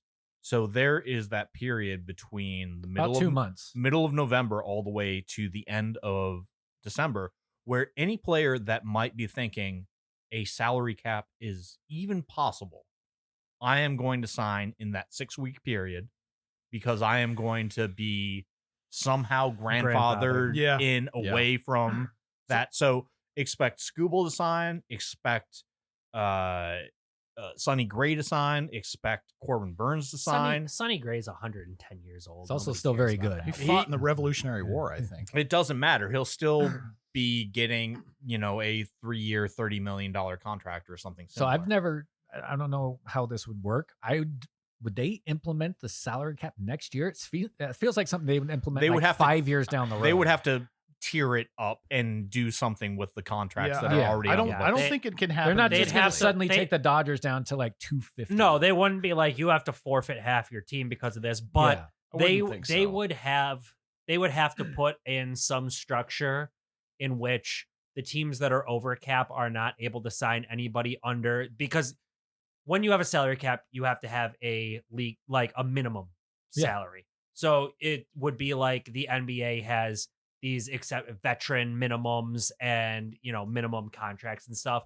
If you're over the cap going to X amount of year, you're not able to sign anybody for over the minimum or some things like that. You can allow their contracts to expire until the point where they're under the, but if they need to sign anybody else, then it would have to be at the minimums or something like that.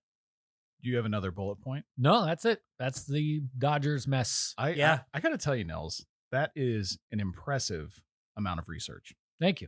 And if you Nels listen, Know is a your bigger enemy. nerd than he thinks. well, if Know you, your enemy. if you listen to our sister show, haven't seen that in forever, you'll understand that Nels does a significant amount of research on the movies we do on that show as well. Know your movies. Nels is a research You're- aficionado. Know your enemy movies. Well, we've talked about some of the bad in baseball. Let's continue that, shall we? I have one thing we have to talk about this guy before we get into the fun segments. Can we talk about Jeffrey Yon? Tell us about him. Some would argue this is a fun segment. though. Tell us about Jeffrey Young. Jeffrey Yon is Ben is a hater of fun. just stop. So Jeffrey Yon is a recently called up pitcher for the Mets, and I was hoping that we could be on the New York show before we had this conversation because I'd love to hear what Rob has to say about him. But Jeffrey Yon is, like I said, he's a recently called up pitcher for the Mets, and he has a very unique strikeout celebration, shall we say? Yep. He jumps up in the air before the pitch is caught for a potential strike 3 and drops down to the ground like he's Spider-Man. I think that's the best way to describe it. Would you disagree? No, That sounds about right. He It's like he comes out of a Jack in the Box. Yes, it's like he shot up out of a Jack in the Box and comes down with one hand on the ground, squatting, and it is the douchiest thing I've ever seen. It's the douchiest thing I've ever seen, and it's so. You brought this up before we hit record, Nels. It's hilarious when he does it and he thinks it's strike 3, and it gets challenged, and it's not strike 3. Not even if it's challenged, like the umpire just doesn't, or it's Well, just that- like off the plate a It's- little, or To me, it's funnier when it gets challenged. But Oh, that's even also better. really funny. yes. What do you guys think of this? I know you guys are gonna call me a hater of fun, blah, blah, blah, but this is a douchey celebration. Yes, I want Tyler to come next in this opinion because I feel like Nels and I are very in the middle. We don't care. Like, do whatever. Who cares? All right, go ahead, Tyler. I feel like Tyler is your antithesis here. Yeah. You see, I think Jeffrey Yon's celebration, it's not contrived, it's not measured. It is just pure joy. And what do you mean it's not excitement. measured? He only does it on strike 3 pitches. So Yes, he so got it is very measured. excited It's- on a play Lindor made it's yesterday, and he was like pounding the He ground. didn't Superman it though, it is or Spider-Man. Sorry. he is full of emotion and he expresses that outwardly. And I think that that's a fine thing. I want that. Like I want my players to like have emotion. I want them to not be robots. I do too. Let me give you an example, just real quick. This is not the same level, okay? We all play Thursday softball together. Yes, Yes. Mhm. Well, we did when we did when the it was season when was it was happening. in season. So Tyler, you're on the field. Wade, shout out Wade. Wade's our pitcher. Wade throws a 1-2 pitch, and before it gets there, he jumps straight up in the air and slams down like he's Spider-Man. I love it. Shut up, Josh. Is that stupid or is that fun emotion? If it's natural, I'm all about it. It's just part. That would it's not be part natural of with everything. Wade. So By Yeah, the Ben, way. Ben, I got two answers to this. One, yes. That would be awesome. I would love to see Wade pull a Jeffrey Yan next season. But Two- you have to take the knowledge of Jeffrey Yan out of your Okay, mind. but two, you're comparing the highest level I of understand. That's professional why I said it. baseball to rec league softball, and I find put the caveat on there. anybody that acts like that in D League rec softball to be an absolute loser in life. Yes, But that's rec league softball. That's not the highest level of professional baseball. take the caveat of level out of it. It's douchey. can we also just set the scene? Sure. Jeffrey Yan, this is his first taste of the majors. Sure, probably his last. He's 30 years old. Yes, it's probably So- his last. He's grinded to get here. He has been Ground? he has Grinded? he Yeah, has been grinded. at this Ground? for a very long time. He has finally got to where he wants to be. Now, mind you, he's been doing this throughout every stop I understand of that. professional baseball that I've seen. Okay. But I prefer this. Lance Lynn, when he would strike people out, he would grab his crotch. I don't like that. Hard to grab a crotch when you got a cup on. Hey, you would do it every single time. Okay, Who I says don't he's like, wearing a cup? I don't like that either. He better be, idiot. Oh, a lot of ball players don't wear cups Well, anymore. There- ball players for sure. There are a lot of pitchers that are going to have I don't know if you'd call it choreographed, What about Joe Kelly? but standard celebration him either. every time they punch somebody out. So I'm of two minds about it. One is I feel like pitchers kind of get the shaft on celebrating when hitters get to do it all the time. Oh yeah, You get They're not allowed to anymore. yeah they are. hitters? No, they get called. No, you can't pimp a home run anymore. Like, Yes, you You can. cannot. You'll get thrown out. Are No, you you kidding? where? Every single game there's pimped home runs. It's much more subdued. You go back 5 years, look at pimping home runs to today. They'll get thrown out today if they did I that. disagree. No, Randy Yes, they would. Rosarena is doing a thing at every base. Yeah. When he hits a Once home you're on the run. base path, I'm talking about in the batter See, spots. I also love that. I love that Randy Rosarena has got a handshake with the first base coach. He's got a handshake with the third base coach. And he's got a little step that he does. Slight- second slight- base. my- selfish Tigers thing. Please, for the love of God, sign Randy Rosarena next year My- as a No, free no, no, agent. no, no, Okay, no, my- no. my- He needs to be a twin. He my- needs to be my- a twin. No, My he needs favorite- to be a Tiger. We need a right-handed Dude, bat. my in the favorite outfield. player in major leagues is Ronnie. You guys know this. Ronald Acuna Jr. Love him. He's my favorite player in the majors right now.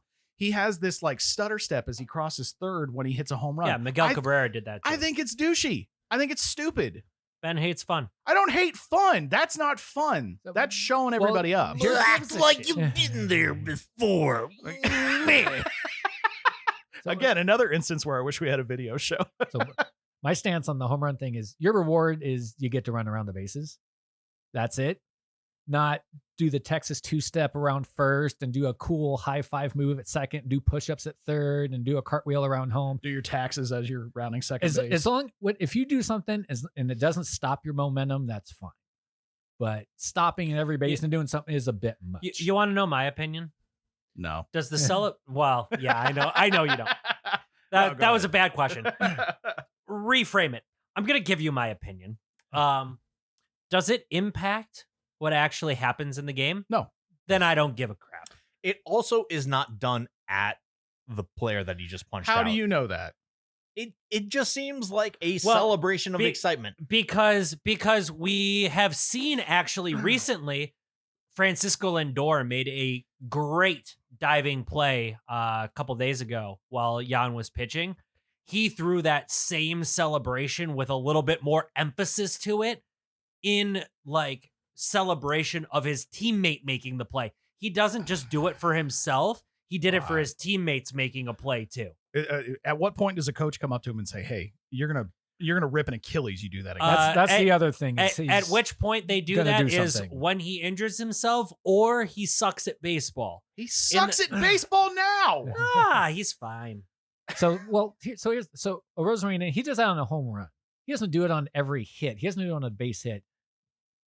This guy doesn't need to do it on every strikeout. You get a big strikeout with the bases loaded in the eighth inning. Sure. Fine. I see you put your phone down. You must have been able to verify that he does suck at baseball. No, I mean he's got a 3. He's hasn't pitched enough, but he's got a 3.86 ERA. It's mediocre. So I'm okay. Celebrate in a big moment. You don't have to do every strikeout, man. Come on. Think back Sure. a couple years ago when Big Christmas hit that home run in the playoffs. What'd he do? Took his bases. That's it. Oh no, yeah. he pounded. He his acted chest a like bit. he'd been there before. Yeah. Wait. Hold on. He acted like he'd been there before. Where is he now? Not there. Nowhere. Not there. He ain't there anymore. So no, Maybe- get your excitement while you can, because you may not be there for long. But it's called It's called joy. Just- It's called joy. I'm okay Ben. with the flash and flare. Okay. It doesn't have to be. The funniest thing in the world is if the Padres are losing by a bunch late and Tatis hits home run and he still Oh. has to do his stupid thing at Oh, third. yeah, you gotta pimp everything, bro. No. Here, yeah. Nels brings up a great point. Here's where I draw the line on when it comes to these celebrations. I don't care. It doesn't affect what actually happens in the game. No. Have your fun. It's great.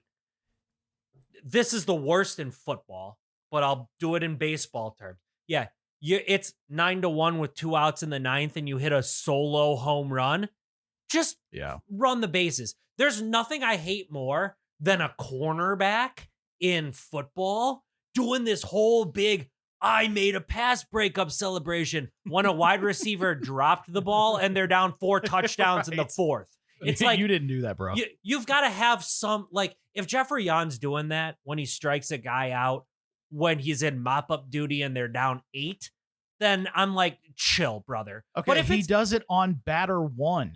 yeah, are they down 8 a bit or much. is it a 1-run game? It's still I know. organic. It's Yeah, It's not organic. It's not organic. He had to create it. That doesn't happen To naturally. me, if you're late in how the do game you and know? you're How getting do you know? stopped- Did you watch Jeffrey Yon when he was 12? No, I didn't. You're right. Okay, so here's a question. So what he's doing is a movement, which you could say is organic. Do you feel the same way about Bryce Harper always having you're asking the wrong guy about Bryce a Harper. new arm sleeve, cleats, protective You know, gear, everything? I've had this conversation with my dad before, because my dad is not a big fan of guys having like arm guards and shin guards and like bright colored stuff and the oven mitt when they go to first base. I want to And hear where you're agreeing here. I didn't say I was agreeing. I said my dad and I have had this conversation. And I to a degree kind of understand and agree with him, where the equipment pieces, it's becoming a little choreographed, it's becoming a little much, but I also understand that every piece has a purpose. I don't know that I would do. Also, when you're fouling 100-mile-an-hour fastball Yeah. off your leg coming off the bat at 105, yeah, I want a shin guard. Yeah, I feel like that has a purpose, and it probably comes from a place of experience. So I get that to a degree, but also understand where it's like, okay, it's a little bit of show me girl or pick me girl attitude. And I'm not the biggest like show me or pick me person in No, the you world. hate fun. We've already I don't determined. hate fun. I love fun. I do this podcast. It's fun. Are you sure? You don't seem like you're having Yeah, fun no, right now. This is fun. We're having fun. You will have fun. This is mandatory fun. Mandatory fun. Ben's an angry elf. We're the same height, you dick. That's from the movie Elf. I know, and I don't like that movie either. Yeah, because you hate fun. We're not the don't e- same you don't height even and you're sell- short. Yeah. Thank you, Nels. No, Nels is taller than Josh and I. That's all that means. I'm the tallest one. You yeah, are. but he talks. It's not hard to it's not hard to do in this room. Are you 5'11"? You're taller than everybody. Tyler's over here sitting very quietly. I'm very tiny. I'm We're all smaller than everybody. Three of us on one table, short fellas. So Anyway, Jeffrey on, we're- have fun, yeah. but settle down a bit. We're running long on a whole ordeal that really doesn't do a whole lot to the All right. game at all. So you guys say I hate joy. Let's move to some joy, shall we? I would love some. I love joy. I'll be All the right, judge of say it that. with me, guys. Avery Demands Answers. Hey, Uncle Ben, what is the most longest baseball game that you ever played? All right, Avery. Our question this week is, what's the longest game we've ever played? I assume that she's encapsulating both games we've played and games that have been played, because none of us have reached the major leagues. Do we want to start Yet. with the easy? Yet. That's Do we want to right. start with the easy answer, go with the major league one, and then talk about each of us individually? Yeah, what go the for longest it. game? You go for it. Okay, So the longest Major League Baseball game, and this is in the majors only, not including minors. So there may be instances in the minors that went longer. Sorry, Trump administration. This does not include minors. 26 innings is the longest baseball game by innings played, which was in 1920 in a Recently. 1-1 tie. Because remember, back then, lights did not exist at ballparks, That's right. and they ended games due to darkness. Yep. So I'm assuming, based on the fact that they went 26 innings, this must have been a Next day day. game Yeah. start. No, a day game start that ended due to darkness. Well, it can could have I gone into the next day. can I too. throw some cold water on this? Sure. Game duration 3 hours 50 minutes. Well, that's what I said though. Okay, fine. Wait, So it may not have been because they used to get the ball and throw. In 1920, Nels. they played half an out per inning. But was there a 5-second pitch clock back then that we weren't aware of? But it was a 1-1 tie between two teams that don't exist in their current form anymore. The Brooklyn Robins, I feel like they should exist. That's a which fun team. became the Dodgers, the Brooklyn Dodgers, which is now the LA Dodgers, and the Boston Braves Now are the Atlanta Braves. on May 1st, 1920. Now, this is not the longest game by overall game time, as Tyler's throwing cold water on it. I'm pretty sure that there's been longer games than that. And by pretty sure, I mean I'm 100% sure. I've watched games longer than that this year. I have watched last year Tigers Mariners twice go longer than that in total time duration. But that is the longest major league game by innings played. I do have the longest time duration here. Go for it. Go for it, big guy. The Chicago White Sox and Milwaukee Brewers played a 25-inning game in 1984 that lasted 8 hours and 6 minutes. Cancel your workday. That's a lot of But- just crap teams. but- We're not good then. But that game ended with a winner, right? Stop saying but. You know what? I did not see that. Just the longest. I'm sure it did. Well, considering it was the Milwaukee Brewers, which means it was after 1969, as I'm wearing my Seattle Pilots hat I today noticed in their that. 1 year of existence You also- before moving to the Brewers. You also wore it Lights last existed. night. I did, and I wore it specifically. Shout out, friend of the podcast and host of the other movie Haven't podcast seen with that in Ben forever. and Nels, Haven't seen that in forever. Colin. Forget his name for a second. I did for a second. For a second. Well, you started saying the name of the podcast, and then I lost my train of thought for a second. But shout out to Colin, who has made comments on my hats multiple times at softball, because I am a hat collector. For He's those always- who may He's not always know, very interested in what you're wearing. That yes. And so I try to remember on Tuesdays to wear my most obscure hats just for Colin, and I forgot while I was talking to him for a long time last night until I texted him later and I went, I totally forgot. Here's a picture of the hat I was wearing last night. Here's a quiz on it. And I'm like, this is the Seattle Pilots who played one single season. Anyway, though, Great Nels, hat. Yes. so getting back to you, as I gave you time for the research department. If anybody needs our size, I still don't know. The Pilot article hats, just gives me longest game. It doesn't say who won. go for it. Okay. But the longest professional baseball game. Okay. Which is including the minors. It is. And it was in the minors. It was 1981 in Pawtucket, Rhode Island. The Red Sox. Yes, it was between the Pawtucket Red Sox and the Rochester Red Wings. The game took 8 hours, 25 minutes, 32 innings long. Umpire stopped the game at 4:09 a.m. because it was too dark and cold. Well, it did 2 hours until sunlight. Hey, yeah. Wait. Stopping at 4:09 a.m. because it's too dark is just laughable, You know- considering it's just as dark at 3:09, So, well, hold on. 2:09, You know- 1:09, you know- 12:09. You know why they stopped it at 4:09? That's their favorite song. It says She's real fine. It says here players burned broken bats in the trash can to stay warm like hobos. And guess what? 2 future Hall of Famers in that game. Really? Cal Ripken Jr. and Wade Boggs. Wow. They're the reasons for it, clearly. Yeah, so basically they drove in runs, nobody else did anything. They Right. came up, they drove in runs, the other one answered, nobody did anything. This game was played by bridge trolls. When they called the game, 19 fans still in attendance. Good for Nice. those 19. You know what? I respect it. I can tell Hold on. I can tell you, Let's you know put you know this who out there one of real- those Let's put this okay. out there real quick. if any of those 19 fans are still alive and listen to this show, It was 1981, man. They're probably not dead yet. I'm just, it's 19 people. You don't know the I mean, statistics. I guess if they were 45 like years ago. 70. They're in their 60s at best. If you're alive and you get this episode, swingandamisspod@gmail.com. We would Yes. love to interview you. Yes. Also, I want to know someone who was 5 years old and staying up until 4 in the morning I would- watching a baseball game. I would also like to specifically shout out my mother in this. Hey, Mom, 19 people stayed till 4 a.m. watching this 32 inning game. There was, for the story time here, real quick, the Tigers were playing the then Oakland A's in the playoffs in the early 2010s. And my family went to one of the games, and it was tied going into like the seventh or whatever. And my mom leans over to my dad and she goes, "If there's extra innings, we're not staying, right?" And my dad and I both said, "You can go home and we'll find a way home because this is the playoffs." So mother, I love you so much, but here's a point where there was 8+ hours of game till 9 a.m. and 19 people. They toughed it out. And that wasn't even the playoffs. You can't leave at that point, right? I Well, know. No, you Good for- can't. Hey, once you pass like 1 a.m., you're committed to the rest of the time. You're not going to work the next So day. No. One more fun tidbit.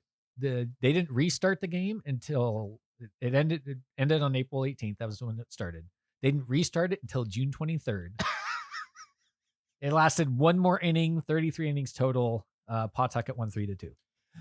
Cal Ripken The only went Sox. 2 for 13. That bum. Wow. Yeah. That's Can we strip his Hall of Fame Out of here. plaque? That bum. Hey, there was one minor league game that you went 2 for 13. No Hall of Famer goes 2 I for know. 13. I know this is not our baseball conspiracy theory show, but has anyone ever seen Cal Ripken and Steve Wilkos in the same room together? I have not, but mostly because I don't know who Steve Wilkos is. He was the security guard on Jerry Springer. Looks exactly like Cal Ripken. Brother, how old do you think I am? I'm pretty I've sure seen Cal Ripken clips was of Jerry playing Springer. when he was securitying. Yeah. I've seen clips of Jerry Springer, but brother, I ain't old enough for that to have been. You don't know You trailer know, Ripken trash. played till like 2001. Oh no, right? I know. He had an off season. You don't know trailer trash like we do, Josh. Oh no, I do. It's just from a just different they're generation. Of it. Younger trailer trash.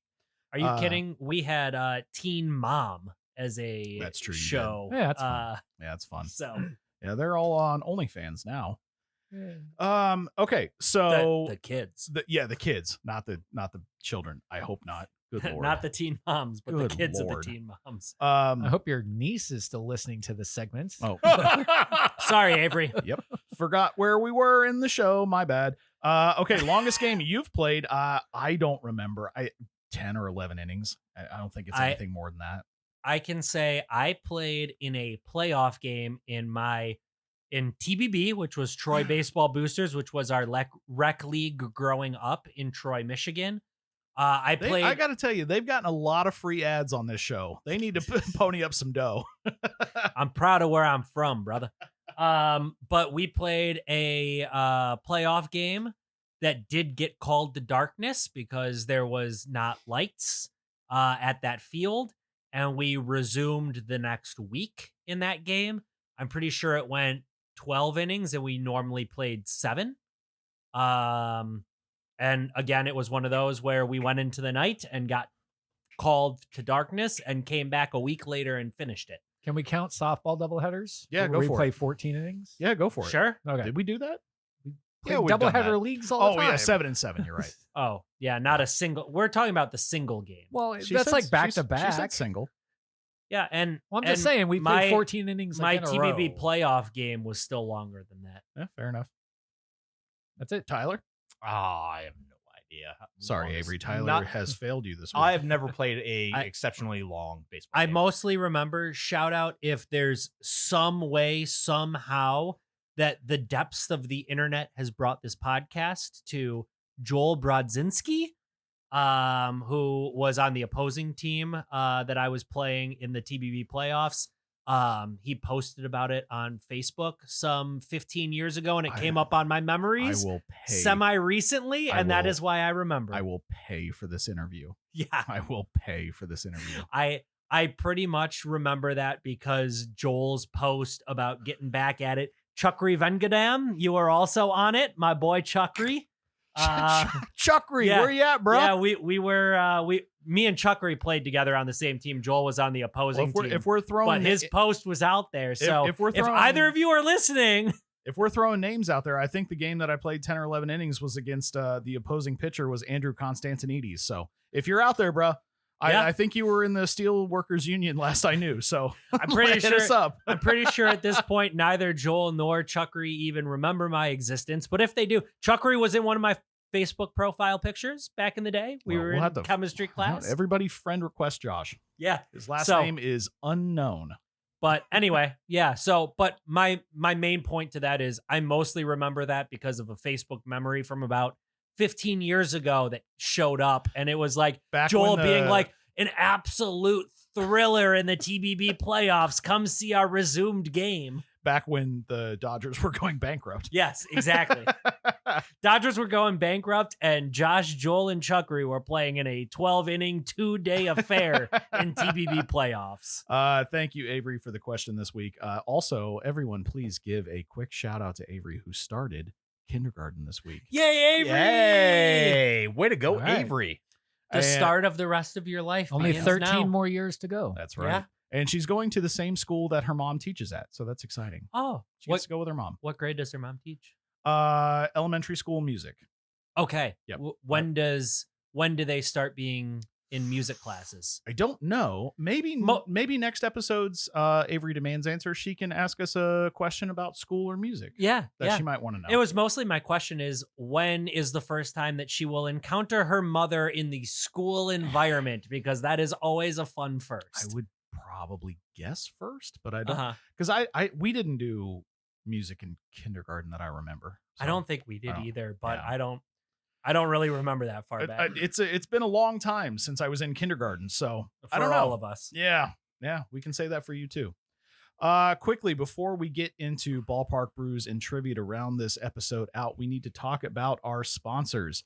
First is Udapils Brewing, guys. What are we having tonight for our sipping beer? Oh, right now we are sipping on a German style fest beer called the Receptional. Which I've never had before. No, tonight. I don't think any of us have. Well, I guess I can't speak for all of us, but of the sponsored beers that have been provided to us by Udapils, this is the first time that they've given us that. Phenomenal beer. That's really good. Phenomenal. Really good. I love a nice. It's 5.9%, so it's not that light, but it drinks pretty light. Yeah, it does. Um, Have you guys had this, Tyler, Nels? I have No, not. this is a new one for me. Yeah, it is. It's a good one. I have been enjoying this. I am actually 3 for 3 with the 3 beers that they provided us for Yeah. the next episode or 2. Yep. Or 3 if And we'll see how it goes. well, probably 2. But we also got the Skolsch and the Helles, which we have had before on this show. Yep. Very nice light drinking beers, very good for having a few as the show goes on. So I had one of each of those and the Receptional today, and I'm not gonna lie, as much as I love the Skolsch and the Helles and their normal go-to beers, this Receptional, very, very good. I think this might be my favorite of the 3 today. It's a good one. We thank Udapils for being the sponsor of the Sippin' Beers of Swing and a Miss podcast. Thank you so much for your patronage to Udapils. We want to thank you in advance. Go to their tap house, have some food, have some beer. It's a great Watch place. some sports. Yeah, no kidding. Watch some baseball. We only got 5 Yeah. weeks left in the regular season, guys. Go Dude, watch some it's baseball. crazy. And we also have Pit Liquor. No one wants stinky pits, right? I hate stinky pits. Well, you were just Yeah. up in the Boundary Waters. Did you have stinky pits up there? No, I didn't. Good. Thanks to Pit Liquor. Thanks to Pit Liquor, you didn't. You smelled like man and whiskey and vodka. Because Pit Liquor does not want you to smell bad. They want you to smell like man. I thought there would be more to the back and forth. Never mind. Wow. You went to the same noise. Pit Liquor is a company that utilizes alcohol-infused scents in their all-natural deodorant. It is not weak to smell good. Just ask our wives or our girlfriends in some cases. or just anybody who's around us at any point in time, People that sniff our pits. which is more than you may think. It's not 0, but it's not 10. I can agree to that. All right, For next our- segment. No, not yet. Not For our listeners, we have a special offer. Go to pitliquor.com/swingandamiss for 15% off your first order. That's pitliquor.com/swingandamiss for 15% off your first order. All right, kids, let's do it. Ballpark brew time. What are we having tonight, Nels? Oh, you're gonna put it on me? I didn't even bring it. Well, I already had it, but Okay. I can do it. If you want. We're having the a cold beer from Brewdog. It's a refreshing, crisp lager, clean, best served ice cold, which this is. Well done. Brewdog out of Canal, Winchester, Ohio. And the most fun part about Brewdog, Ben? They're also European based. No. Well, The I most fun, well, yes, but the most fun part, Is that the happy little sun on the can? no, they that's a dog, bro. they have their own hotel. They do. in And- Ohio that is dog Oh, friendly, he was pointing at the and dog. they have dog coolers. He was pointing at the dog. Yeah, that's what Yeah. he was pointing at. No, But it was not. I Also, my friend Corbin, shout out Corbin if you listen. I'll see you next week because we're going on our guys trip. what sure, up, Corbin? You I- know me. I've met you before. You have met what Josh. up, brother? I am sure that you're not listening to this, but Corbin and his wife, I believe, were investors in the hotel, so they got to Oh, go nice. to the first weekend it was open. And I saw pictures. Really cool space. Really fun time. They had a great blast. Yeah, Great time. It was a blast. Yeah. Words are hard. my wife was in med school at Ohio State, so I was in Columbus a lot. Like right about when the Brewdog Hotel opened, we never went because I stayed I've with never her been there. there. Yeah. But everything looks awesome, and I remember being super excited when it opened. I'm like, a very dog friendly, dog forward Yes, hotel very. with beer. Yep. This is amazing. Good food too. Go to their tap house. I think their original one's in Canal. They've got one in New Albany. They've got one in Dublin. They're growing all over the place in Columbus. So, Ohio listeners, check out Brewdog if you haven't. We're gonna try Brewdog's cold beer right now. You ain't nothing but a Brewdog. I'll start reviewing it while you drink it because I've already done that. Cheers, boys. Yes, cheers. Cheers. This is just like the can says. It's crisp. It's refreshing. It's clean. It's lager. It's cold, and it's beer. So Nailed it. A+ Wow. on the marketing. There's no Not shenanigans a there. lie in sight. No. And they deal in dogs as well. So the Brewdog name lives up to that as well. Just write down that's A+ straight in your face marketing. We're not lying to you. We're telling you what this is. You ain't lying. And We it's- are the dogs. And it's exactly that. This is a very good beer. I enjoy it. I think I'll have some more. So, what is your rating? I will give this a 6-run comeback in the 9th to win the game. Oh. Where did you come up with that idea? I don't know. That's, Off the that top of feels my very head. topical. To be Off the fair, top of my it was head. a 7-run ninth. Well, it was a 6-run comeback. Yeah, but they had 7-run ninth on a 6-run comeback. Okay, I just have to do it for the spreadsheet to put on the website. So Yeah. 6-run ninth to win the No, game. 6-run comeback in the 9th with a win. 6-run comeback in the ninth. Yes. If we want to be very specific about today's game. I got it. Tyler. I'm going to give this a sharply hit ball to the gap that is surprisingly cut off where they have to scramble back to first base. Almost as a double, but it just gets held up because of a good defensive play. And they round that base hard, and you get that Yeah. big skid mark in the Right. baseline. It's because a they little gotta bit- come back. A little bit of the cartoon feet Yeah. scrambling in a circle going back to we first in base. softball we call that the Ben. All right, Josh, go ahead.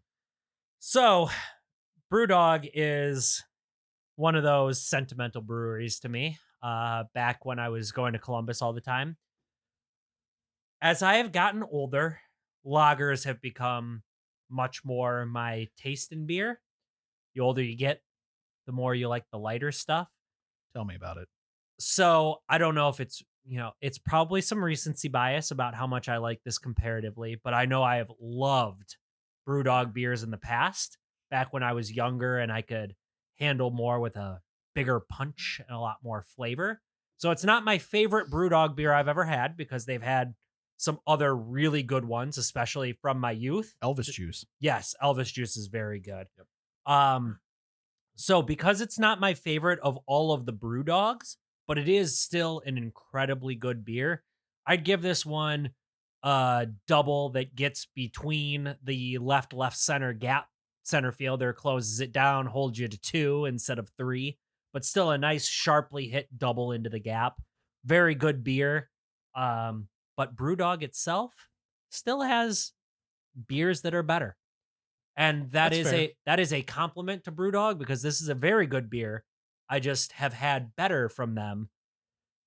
And part of that might be skewed differently. Next time I get to Columbus, maybe I'll try some more and I go, the cold beer with the lager that's crisp and clean might be more my taste these days. But I just remember as a youngin', Yeah. as I a get it. 22-year-old, having some of the I thought you were going to say heavier- like 12. Yeah. I was going to start No, asking no. It was questions. back when the Dodgers went bankrupt. This was my favorite beer. 22 to 24 going into Columbus, wanting to get some heavier, Yeah. get more drunk beers. And they do a really good job on some of their heavier, more hoppy beers. Yeah. This is very much not that. And I loved that back then.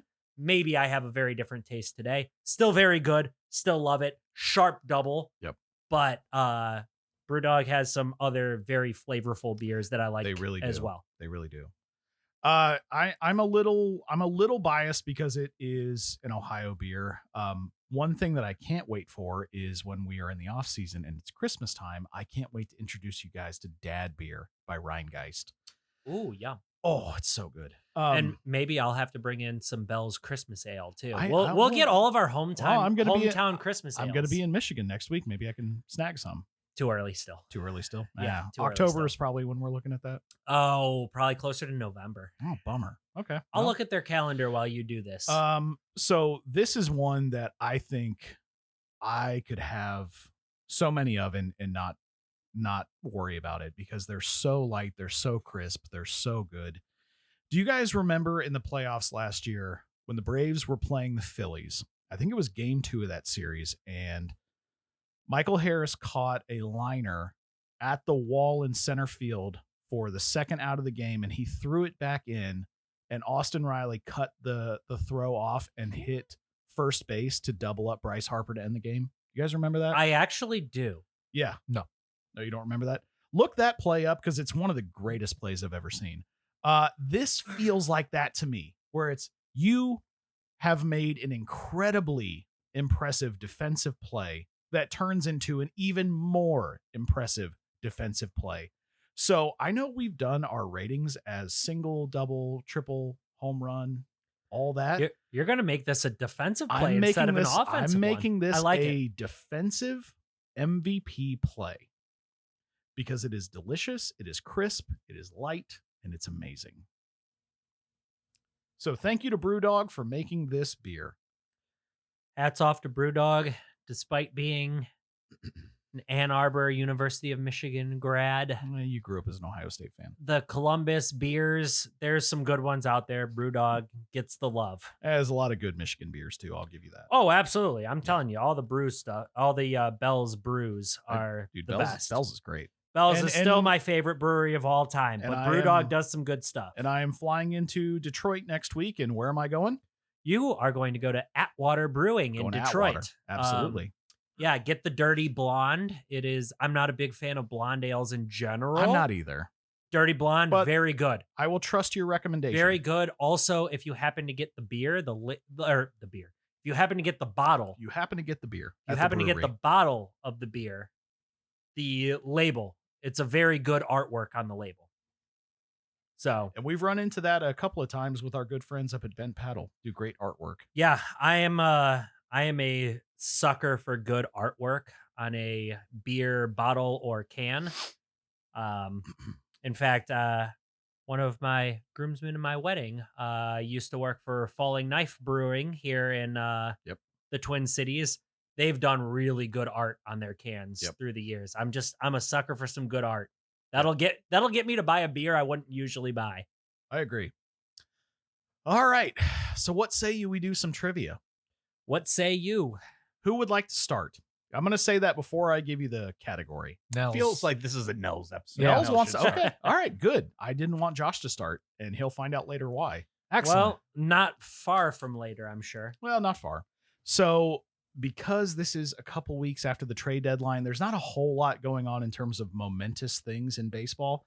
It's not the trade deadline. It's not the offseason. It's not the All-Star break. There's not a whole lot that I could come up with in terms of theme. It's called the dog days of summer. I hear you. And so I was asleep about a week ago, and I had something on YouTube when I fell asleep, and I woke up, and it was a video of pitchers hitting home runs. Okay. So I have made today's trivia all about pitchers hitting home runs. Now, this is all pitchers that we are aware of and we're alive to see. Okay. So that means that you not wanting me to start leaves it as one of two answers in my mind. Well, we'll find out, won't we? Yep. All right, Nels, you ready? fire away. In 2008, what pitcher who would go on to win a Cy Young of his own hit a grand slam off of a former Cy Young winning pitcher? 2008. 2008. Never mind. This is not what I thought. He would go on to win a Cy Young? The one who hit it would go on to win it. Okay. 8. That. No, he wouldn't have done it. Oh, let's go with.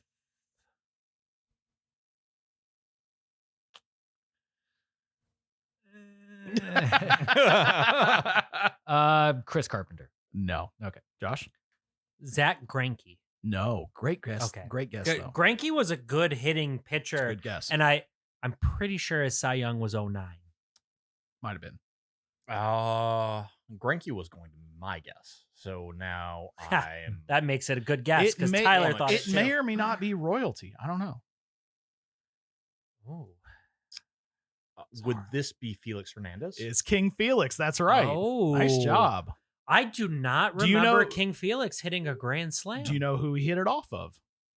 Who was it against? Well, how'd have been the National Twins. League. What? Twins. Well, Santana? No. Yeah. Yeah. So Wait, Mets. so Mets at The that Mets. point. You're right. Mets You're right. You're Santana. right. But he became a twin. Sorry. Yes. Mm-mm. Already was. Was a twin, Was a twin, and then became a Met. You're right. I'm back. That's not the answer. Doesn't matter. Okay. This has My become turn. this has become a trope of the show. Me screwing up trivia. All right, Josh. In the DH era, what pitcher has the highest batting average in a single season? In the So- DH era? In the DH. Universal or Yeah. okay. So like Oh, in 3 the years. universal DH era. Not since like 1976. This was in 1993. I'll give Okay, you that so hint. not since 1976 when the NL was not using Correct. DH. Correct. Okay, so when the AL was using DH, NL was not. Correct. And it was a single season average Single season average. I'll give you in the average if you want. 1993. 356. In 1993. 1993. Oh, that takes my guess away. You can still give it if you want. No, because it's absolutely wrong. It's not King Felix again. No. I was gonna say Carlos Zambrano, but it's not because he was later than that. 1993. Glavine. No. I don't think he was No. that. Was he that early? Yeah, he was there, Still, but yeah, he wasn't that high. No. High, but not that high. Tyler. I'm just thinking of National League pitchers that might have hit. Yeah, some. may have raked. Yeah, may have. 1993. I'll give you one more clue, and then I'll give Nels a clue if you don't have it. Okay. He went 26 for 73. That's good. Yeah, That's really good. 356. You could have figured that out. Oh. It also makes him I have no definitively not idea. a reliever. I have no idea. Nothing? No. All right, Nels, I'll give you this clue. All right. He may have been the mouthpiece of a team. Mouthpiece of a team? The hell does that mean? Think about it. Think about it for a second. Who was a yapper who could hit? I didn't say they talked a lot. I just said mouth Yes. piece. Mouthpiece. Yeah, it's almost like I separated the word. Yeah, he did. Mm-hmm. Weird. Yeah. Mm-hmm. Mouthpiece in 1993. Mouthpiece. Piece. I'll just say Kurt Schilling and move on. Nope. Okay. Ooh, that's what I was thinking. That's what I was thinking. Mouthpiece. Whose name starts with mouth? It doesn't No. start with mouth. Ends with mouth? Nope. How's mouth in it? Just think mouth. I have no idea. Oh, Just give us the Tyler. answer.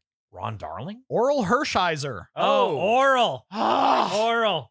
I was spoon feeding that to you. Wait, you wait, were not. that didn't happen to be also during his scoreless inning streak. No, that it? was 88. No, that was 88. 88. Yeah. Okay.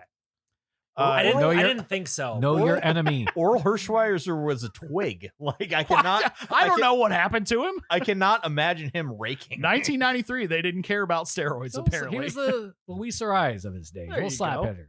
All right, Tyler, you He ready? also Yeah. went to the same college that my dad did, Bowling Green University. Oh, BGSU. BGSU alum. There you go. Giants legend. My Oral dad Hershiser, and by the all of way. my uncles on my dad's side. Shout out to Kyle, also went to BGSU, and Val. Good for you Yeah, guys. Kyle and Val, who I don't know. Shout out to you guys have not and my met them. family. All right, Tyler. In 2008, this pitcher took 5 plate appearances in the World Series. He went 1 for 5, with the one being a home run. Who was that? 2008 2008. took 5 plate appearances. Hit 1, and it was a home run. Who was that? Roy Halladay? No. That wasn't his question. Who was it? wasn't- Was the question? No, that wasn't Tyler's We question. started though. here. I This know, is the but- third question. This is we my went this question. way. We went this way. Oh, okay. I promise it's you. Okay. Another reason we need a video show for you to pat Josh's hand. Nels. Cole Hamels. That was my guess. No.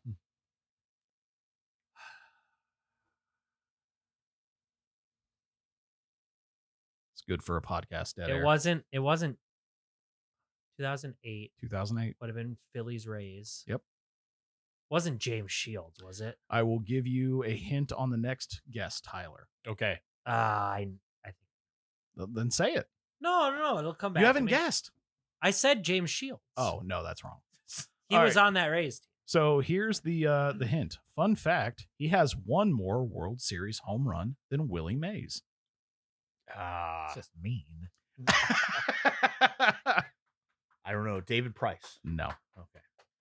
Not That's my yet. guess. Not yet. Price was not Oh. yet. Joe Blanton. Ding, ding, ding. Holy wow. crap. There you go. Ah, All right. That was the biggest ass pull I've ever seen in my life. Well, and Nels, you're going to be really happy about the next one. Oh, God. On opening day in 2017, this pitcher hit 2 giant home runs. Name him. Madison Bumgarner. Matty Bum Bum is correct. Good job. Giants lost.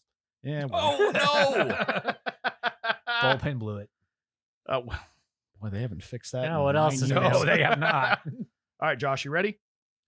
What Always. pitcher hit 2 home runs in the same game that he threw a no-hitter? Oh. I will give you the year on this because it's tougher. 1971. Because that helps me a ton. Oh, who's a National League pitcher that threw a no-hitter in 71? You want me to list them? Yeah. Don't. I cannot do that because I have no idea. I was- All the pitchers that threw a no-hitter in I 1971. was going to say, if you're offering and you know, then absolutely I would. I got It's some ve- guesses. but It's that's very obviously got to be a National League pitcher. Yeah. Because interleague play wasn't really a thing then. Correct. And, National League pitchers. Yep. Oh. There's no way this is right. I'm sure the years are wrong. Fernando Valenzuela. Incorrect. Yeah. Oh, yeah, that's way before Valenzuela. Yeah, that's what I figured. But 71 is a year that's Gotta- just kind of gotta like say a something. dead zone for me. Got to say something. Yeah. I'll go with Tom Seaver. No. Good guess, though. Luis Tiant. No. Do you guys have a second guess or should I give you the answer? I do have a second guess. I do as well. Oh, do you? No, go for the second guessers, you old fucks who were around for this. I think that might be the first F-bomb on this show. Nolan, Good for you, Josh. Sorry, I've done such a good job all episode. Sorry, Mom. Oh no, my mom loves that. No, Nolan- my mom. I'm not apologizing to Jill. Nolan Ryan threw a lot of no-hitters. It was not Nolan Okay. Ryan. No, not in 71. John Montefusco. No, that's a great guess, but no.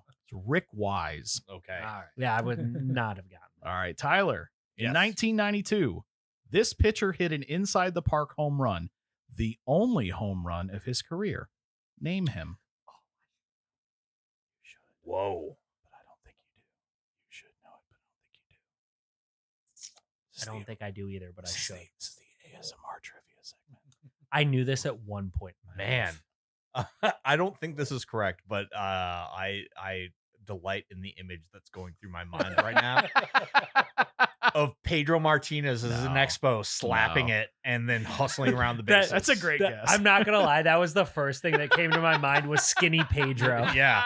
That's a great guess, but no. Oh man. Let's see. I will give you a hint in Sure. one turn. Oh, well, that doesn't help me. Well, the hint won't help Yeah. you either. Well, all right. Let's go with Doug Drabeck. Negative. Great guess, though. Good poll. Joshua, the hint is I grew up in a church where a man with this name also went.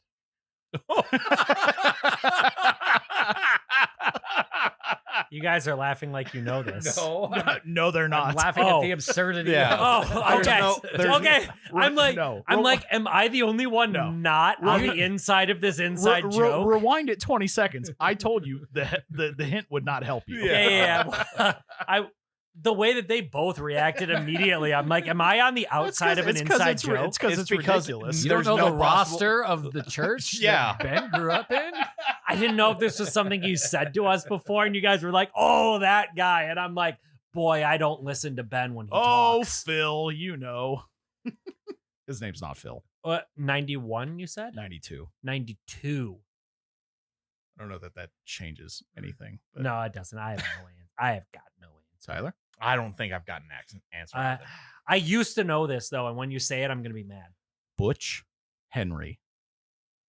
Never mind. I don't think I knew that. No, I didn't either. This felt like one where the inside the park home run was the only home run of this pitcher's career. That felt like Yeah. something that I knew at one point, Yeah. but that name is not one that I knew.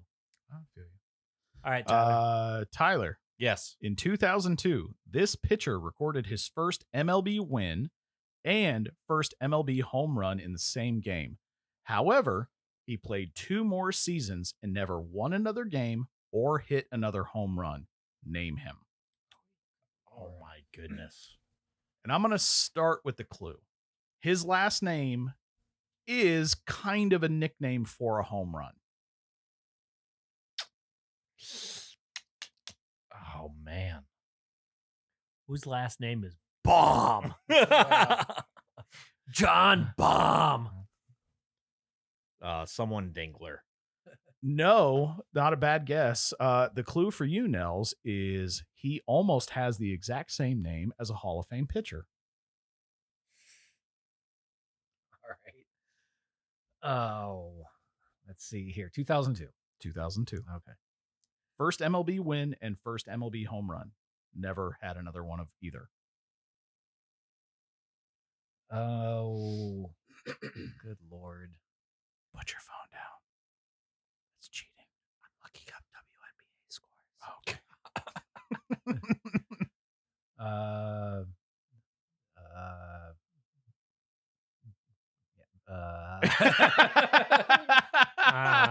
Just give up the ghost. Bob Smith. No. All right, last clue for you, Josh, and this is the last clue. Okay. The pitcher, whose name is almost the same as this gentleman, had a phenomenal mustache. Okay. So it's Raleigh Fingers, which means Raleigh Dingers, which means I have no idea, but that's where I've gotten from the clues. I love Raleigh Dingers. That's great. Somebody Dingers. No, it's not Raleigh Dingers, but that's great. That's a good band name. Yeah. I mean, is that did I have the right? No. No, I didn't even have the right train of thought. I mean, you had the right train of thought of pitcher with a mustache, but Well, and also a Ding- nickname for dinger, home yeah. runs with dingers, and you got fingers, dingers. No, I'm with you. I'm following you. It's Okay, just, okay. It's just No, wrong. no, no. I'm just saying my train of thought was good. Yes, The answer yes. was not. Tyler. I have no idea, but I do have a fun fact. I was looking at the Butch Henry inside the park home run. Yeah. Do you know who misplayed that fly ball that led to the It wasn't Mark Grace, I can tell you. Jose that. Canseco. No. Oh. Raleigh Potentially, fingers. potentially the best to ever do it, Barry Bonds. Oh. Ah. It Fraud. happens. Keep him out of the Fraud. home run for that play. Yeah, home run. Hall of Fame. I quit. Was it Candy Cummings? No. No, that's a Is 1935. it 39 Tom home. Bunting? No. Oh, Jim Bunting. No. Oh. Dennis Tankersley. Ah. Almost like Dennis Wow. Eckersley. Okay. Right? And Tank. Okay. Yeah, Tank. Sure, sure. Whew, okay. I was thinking Uh, Raleigh fingers, Raleigh dingers. That's a pretty good train of thought. Yeah. Give me all right. credit on We're that. at Nels, right? Yeah, sure. Yeah. Who is Probably. the only pitcher to hit a home run off of his brother in MLB history? Man. I'm Wow. gonna be honest with you. I did not know this guy's brother played in the MLB. Had no clue. You'll know the pitcher, but I had no clue this guy played.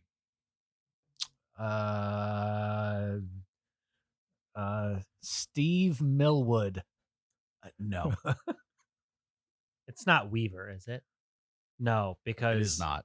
because the Tigers had a I forget which one. One of the Weavers, not the one that played for the Angels. Logan. No. I think it was Tyler? Jeff. Steve Carlton? No. Okay. Nels. We get a year? Did you give us a year? I did not. Okay. Jim. 80s? Oh, okay. 80s, I think. Maybe Yeah. 90s? 80s? Early 90s. So at it was latest. not Jeff Weaver. No. Jim Hershiser. No. It's not Oral's brother, Jim. What? How pissed would you be if your name was Oral and your brother was Jim? Mom and Dad, you suck. Ricardo Martinez. No. Not Pedro's brother. No. He did have a brother, Ramon. He did, but he didn't play in the MLB. He did. He didn't pitch. He didn't last, Oh, but he okay. played. Tyler. Fernando Valenzuela. No. Joe Necro off his Oh, brother Phil. Phil. Yeah. Necro. Yeah, I knew that. And fun I fact. knew they were brothers. This is Yeah, Joe's only home run in 1,165 plate appearances. Oh, I'd bring that up every Christmas. Do you think that the game was a blowout and you gave him a cookie? Just He like might have. Like, see what you can do with this, bro. Here. Well, what wasn't Phil Necro a knuckleballer? Yeah. So he probably had seen so many of those knuckleballs in the Backyard games. backyard Yeah. that he wasn't fooled by the knuckleball and he hit it. Could have been. All right. So, Josh. Yes? Yes. All right. This is another brother question. Brother. I am the older brother of a Hall of Famer, and I hit a home run in 4 consecutive starts, a major league record. Who am I? You're a brother of a Hall of Famer? I am. Good for you, Ben. Yeah, I know. We don't get any money, but he is in the Hall of Fame. It's a little known fact. So the brother of a Hall of Famer, And hit a home run in 4 consecutive starts, which is a major league the record. not Hall of Famer. The The Hall, one who's not a Hall of Famer hit 4 consecutive start home runs. the one who hit the 4 consecutive home runs in 4 starts is a record. His brother is a Hall of Famer. Oh. I have no idea. I got Tyler. nothing. I got nothing. I got nothing as well. Nels. Mike Maddox. No, that's a great guess, though. Dang it. That's a good one. Ooh, All that right, is here's nice. the only clue you'll get for this one. My brother famously had a problem staying in the dugout. Oh. Does George Brett have a brother? George Brett does have a brother. I don't know his name. I'll give it to you. It's Ken Brett. Ken Brett? Ken Brett. That's a great pull by you. Yeah, the hint gave it away for me. It's who else could it The be? the Who else could it famous be? pine tar I know. incident. I know. So I knew off of the hint, but I did not know that he had a brother, A, that played in the majors, B, that pitched, and C, that hit No, a he home didn't, run. he didn't pitch. He just had 4 consecutive home runs. Oh, Yes. I thought this was pitchers. Oh no, he did pitch. Sorry. Yeah, yeah. I thought the whole theme was pitchers. You're right. hitting You're home right. My runs. bad. It turned into like a yeah. brothers thing at the Yeah, end. I So I gotta thought tell- maybe he got lost. I gotta tell you, it wouldn't Brothers. be trivia if I didn't screw something up. Yeah, Who's interesting. Ken Brett, who's left? eh? Tyler. Tyler. I guess so. All right, Tyler. What famed fathlete hit one and only career home run in his 299 career at bats? A famed what? Fathlete, a fat athlete. Oh, it's got to Oh. be big, sexy Bartolo Colon. It is Bartolo Colon. This is why Ben was happy about the starting, because I said before, he's like, so we didn't really have a theme, so I was like watching a video Yeah, you about brought- pitchers hitting home yeah, but runs. I woke up to Greg Maddux hitting a home run. It wasn't about fathlete Bartolo. No, Colon. no, no. But so before everybody got here, I got here a little early to test the new mics. And Ben was like, so we didn't really have a theme like last time was trade deadlines. And we usually have some sort of theme. There was no one this time. So he was like, I was watching like pitchers hitting home runs. So that was our trivia theme. And I'm like, That's all we so had. was there or was there not a question about Bartolo Colon? You kind of have to, right? Yeah. So that's why he was happy that I didn't have that one, because Can I throw one out there? Yeah, go for it. Who was the last pitcher only? So not Not current Ohtani. rules, not Otani rules. Pre-universal DH, last pitcher to hit a home run. This would have been 2000 or 2021. Boy. Wow. 2021. Remind me, is that? But- that's not universal DH. 2021, No, they had the universal DH. No, they did not, because he hit a home run. Okay, so it's a national So league this is pitcher. this is not You can not still- including Otani. You can still hit a home run even if there's a universal DH. Yeah, this is not including Otani. Pre-universal DH. Who's the Okay. last All right. pitcher to hit a home run? I'm going to guess Tim Lincecum. No, he was not playing in 2021. Barry Zito. That is also not true. I assumed it was a Giants pitcher. It is a Giants pitcher. Oh, Tyler looked it up. No, you knows. I know. Oh, you know. Oh, go ahead. Well, I'll give you a hint, Josh. He Well, pitched. I didn't get a hint. You did. That's the whole thing. Fair. He pitched today. Today? Steven Strasburg. He pitched today, Wednesday, August 26th, 2026. Josh, put your phone down. Who pitched today? I don't even know who pitched Logan today. Webb? It is Logan It Webb. is Logan Webb. Oh, okay. Well, Wow. I'll give you guys another. Who's the last pitcher to homer in their first career at bat? Carlos Zambrano. No. Oh, he was. Yeah, he was a pitcher. This piggybacks off of your Mark wrong. Pryor. This piggybacks off of your wrong answer from trivia from the last time we were together. Verlander?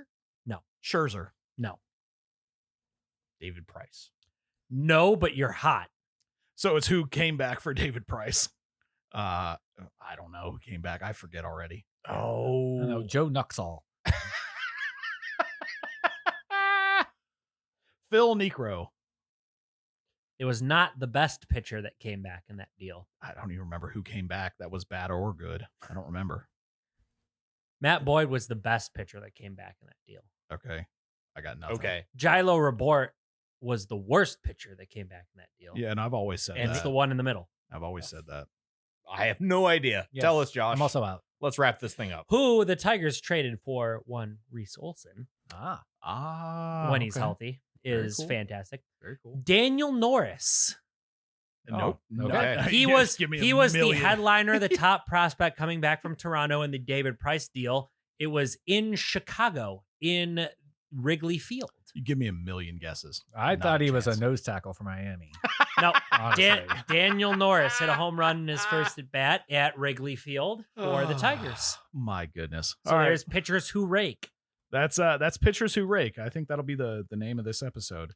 Sounds good. Thank you to everyone who tunes in every other week. Sorry we're a little late this week. We had some technical problems in terms of scheduling that I will take full responsibility for. That was my bad. We're four dudes who do this for a hobby, so sometimes schedule is tough. Things happen. But that was on me. Thank you so much for listening. Go to Udapills, have some beer, Get your pit liquor again, pitliquor.com/swingandamiss for 15% off your first order. Also, listen to our sister episode. Haven't seen that in forever. We have a really exciting live show that's going to be coming up in October that we cannot give all the details of yet.